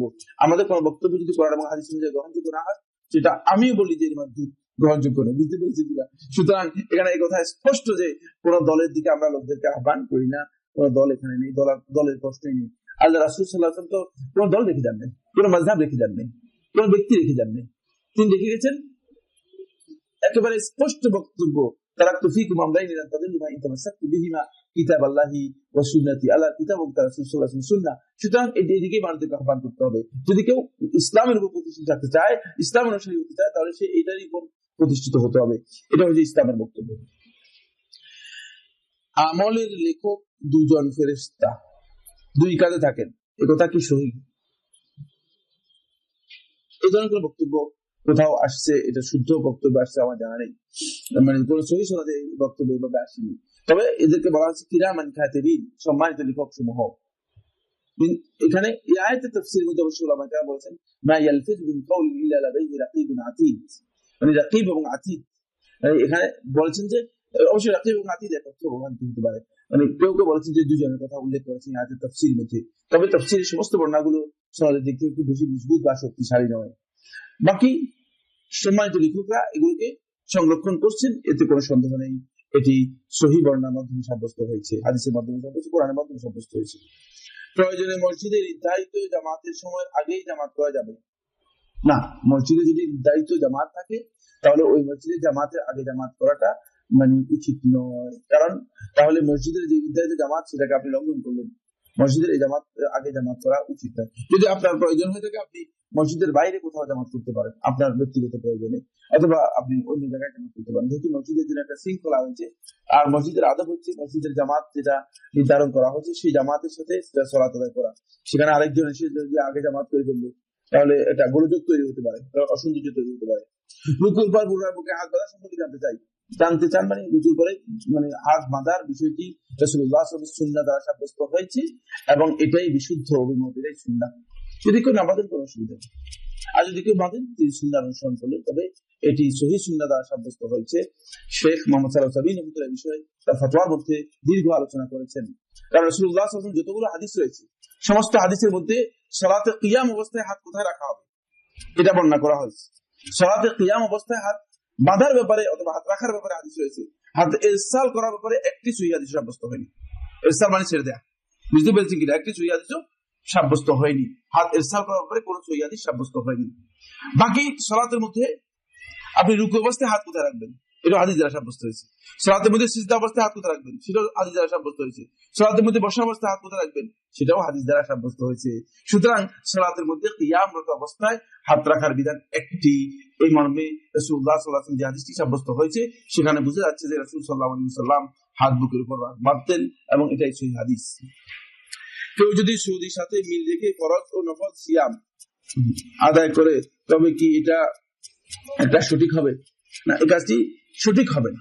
সঠিক না হওয়ার কারণ সে তো আসলে সৌদি আরবের অনুসরণ করলো, সে আল্লাহ রাসূলের হাদিসের অনুসরণ করলো না, সে তো চাঁদ দেখে নেই, সে নিশ্চিত চাঁদ দেখে নাই, সৌদি আরবের অনুসরণ করেছে। তাহলে কাজটা সঠিক হবে কিভাবে? আদৌ সঠিক হবে না। যেহেতু নিশ্চিত হওয়ার পরে কোনো ব্যক্তির জন্য জায়েজ নেই, নিশ্চিত হওয়ার পরে যে আমি চাঁদ দেখি নাই তারপরে সে সিয়াম পালন করবে। কারণ আমি এই বছরের ঘটনা বলি, এই বছর যখন সৌদি আরবে চাঁদ দেখে গিয়েছে ঘোষণা দেওয়া হয়েছে, সৌদি আরবে চাঁদ দেখা গিয়েছে ঘোষণা দেওয়া হয়েছে, তখন বাংলাদেশের টাইম হচ্ছে 11:35। টাইম কখন? তখন 35 মিনিট। 11:35 বাংলাদেশের সমস্ত উম্মার ঐক্যমতে, মুসলিম অমুসলিমের ঐক্যমতে চাঁদ দেখে না, এটা নিশ্চিত হয়েছে, ঠিক কিনা? চাঁদ দেখে না নিশ্চিত হয়েছে। সুতরাং নিশ্চিত হয়ে যাওয়ার পরে কোন যুগে কোন আলেম বলেছেন, আমি এটা জানি না, কোন যুগে কোন আলেম বলেছেন এক ব্যক্তি নিশ্চিত হওয়ার পর আমি চাঁদ দেখি নাই, যে সিয়াম পালন করতে অথবা সিয়াম ভঙ্গ করতে, এটা জায়েজ নেই। খেয়াল রাখবেন, এখানে খেলা হয়েছে যে মাসালার মধ্যে, সেটা অন্য মাসালা। আপনারা এগুলো ফিকহ যারা বুঝেন না তারা ফকিহদের সাথে বসবেন, আলেমদের সাথে বসবেন, তাহলে কিছু উপকৃত হবেন। এটা যে মাসালার মধ্যে খেলা হচ্ছে সেটা অন্য মাসালা।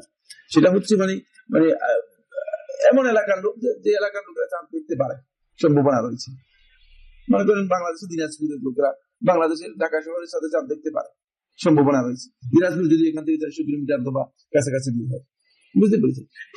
যে মাসালার মধ্যে ওলামায়ে কেরামের খেলাফ হয়েছে এই মাসালা, কিন্তু এই মাসালার মধ্যে খেলাফ হয় না, আপনি নিশ্চিত কনফার্ম হয়েছেন যে আমি চাঁদ দেখি নাই, চাঁদ না দেখে আপনি কিসের ঈদ করতেছেন আর কিসের, এগুলো খেয়াল রাখতে হবে যে এগুলো কিন্তু ওলামায়ে কেরামের ইখতিলাফি মাসালা, এটা অনেকের বুঝের ভুল রয়েছে। ইমাম বুখারী রাহমাতুল্লাহর কাছে অনেক হাদিস পাওয়া যায়, ইমাম বুখারী রাহমাতুল্লাহর কাছে অনেক হাদিস পাওয়া যায়, অথচ 4 ইমামদের কাছে পৌঁছে নাই। এটা কিভাবে হলো?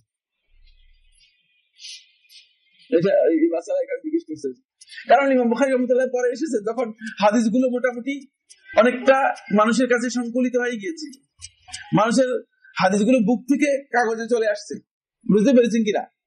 কাগজ কলমে চলে আসছে, তখন ইমাম বুখারী রাহমাতুল্লাহ এগুলো জায়গায় জায়গায় গিয়ে কালেকশন করেছেন। এগুলোর জন্য মানে দূর দূরান্ত থেকে, কোথায় বোখারা, কোথায় আপনারা জানেন? বোখারা থেকে তিনি কোথায় গিয়েছেন? তিনি কোন জায়গায় যাননি? তিনি ইয়ামানে গিয়েছেন, তিনি সিরিয়ায় গিয়েছেন, তিনি মক্কায় গিয়েছেন, তিনি মদিনায় গিয়েছেন, হিজাজের প্রত্যেকটি ভূখণ্ডে তিনি গিয়েছেন এই হাদিস কালেকশন করার জন্য, বুঝতে পেরেছেন কিনা? ফলে তার কাছে এই হাদিসগুলো মানে জমা হয়েছে, একসাথে হয়েছে।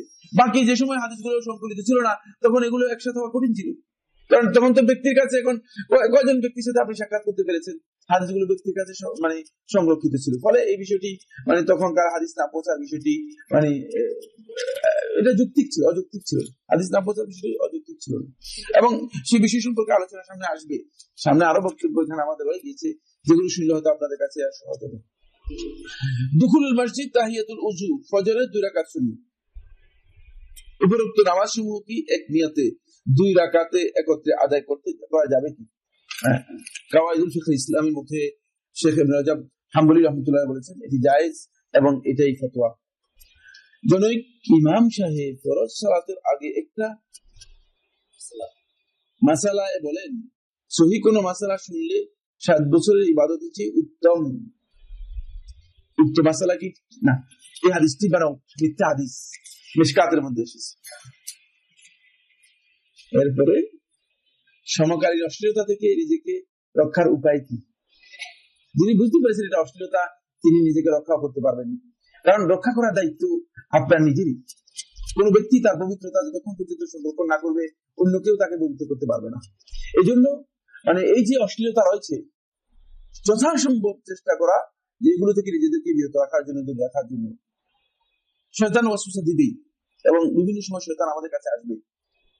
যখন শয়তান আসবে তখন বেশি বেশি ইস্তিগফার করবেন, আর নিজের জন্য বেশি অবসর সময় না রাখা। ফালতু অবসর সময় থাকলেই শয়তান আপনার কাছে লাগাবে, বুঝতে পেরেছেন কি? ওমর ইবনে খাত্তাব রাদিয়াল্লাহু তাআলা বলেন, এই হাতগুলোকে খালি রাখো না, এগুলোকে কাজে লাগাও। যদি কাজে লাগাও তাহলে কিন্তু শয়তান কাজে লাগাবে না, অন্যথায় শয়তান কাজে লাগিয়ে দিবে। বুঝতে পেরেছেন কি? বেকার লোকদের সমস্যা বেশি। এই জন্য আপনি আপনার সময়কে যদি মানে বেকার সময় হিসেবে নির্দিষ্ট করে নেন, তাহলে দেখবেন যে শয়তান আপনাকে এই সমস্ত কাজে খুব উত্তম ভাবে বিনিয়োগ করে দেবে। বুঝতেছেন? আজকে এটা আবার কি তাজবিদের ডেফিনিশন কি?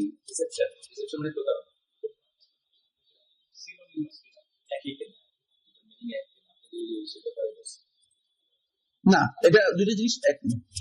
দুটো জিনিসের মানে পরিভাষাগত দিক থেকে তাজবিদ এবং এর সমার্থক না। এবং না, তাজবিদ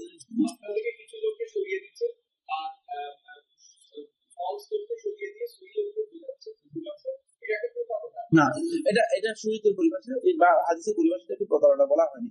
প্রতারণা এই জন্য বলা হয়নি যে মানে হতে পারে যে মানে এই কাজটি মানে তিনি যে উদ্দেশ্যে করেছেন সেটা অন্য কিছু, মানে অন্য কোনো উদ্দেশ্য হতে পারে, প্রতারণার উদ্দেশ্য না।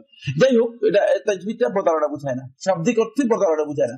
তবে কোন সন্দেহ নেই এর মধ্যে কি রয়েছে, প্রতারণার একটা দিক আছে, একটা প্রশ্ন তো আছেই, প্রতারণা থাকলে তো হবে না। কিন্তু এটাকে শাব্দিক অর্থ এর প্রতারণা, শাব্দিক অর্থ হচ্ছে সৌন্দর্য মণ্ডিত করা, বুঝতে পেরেছেন? শাব্দিক অর্থ সৌন্দর্য মণ্ডিত করা।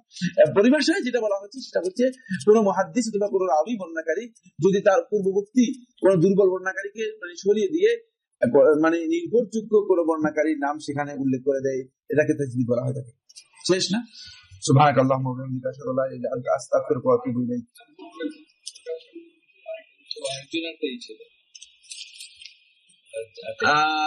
সকল জাতির কাছে আল্লাহ নবী এবং রাসূল প্রেরণ করেছেন, কিন্তু ভারতবর্ষে কোন নবী এবং রাসূল প্রেরণ করা হয়েছিল কিনা? তাহলে হয়েছে তো, কোনো সন্দেহ নেই, অবশ্যই হয়েছে, কোনো সন্দেহ নেই, কিন্তু তাদের নাম হয়তো উল্লেখ করা হয়নি। জি, কৃষ্ণ আলাইহিস সালাম বলবেন, মালয়েশিয়া কিন্তু কৃষ্ণ আলাইহিস সালাম।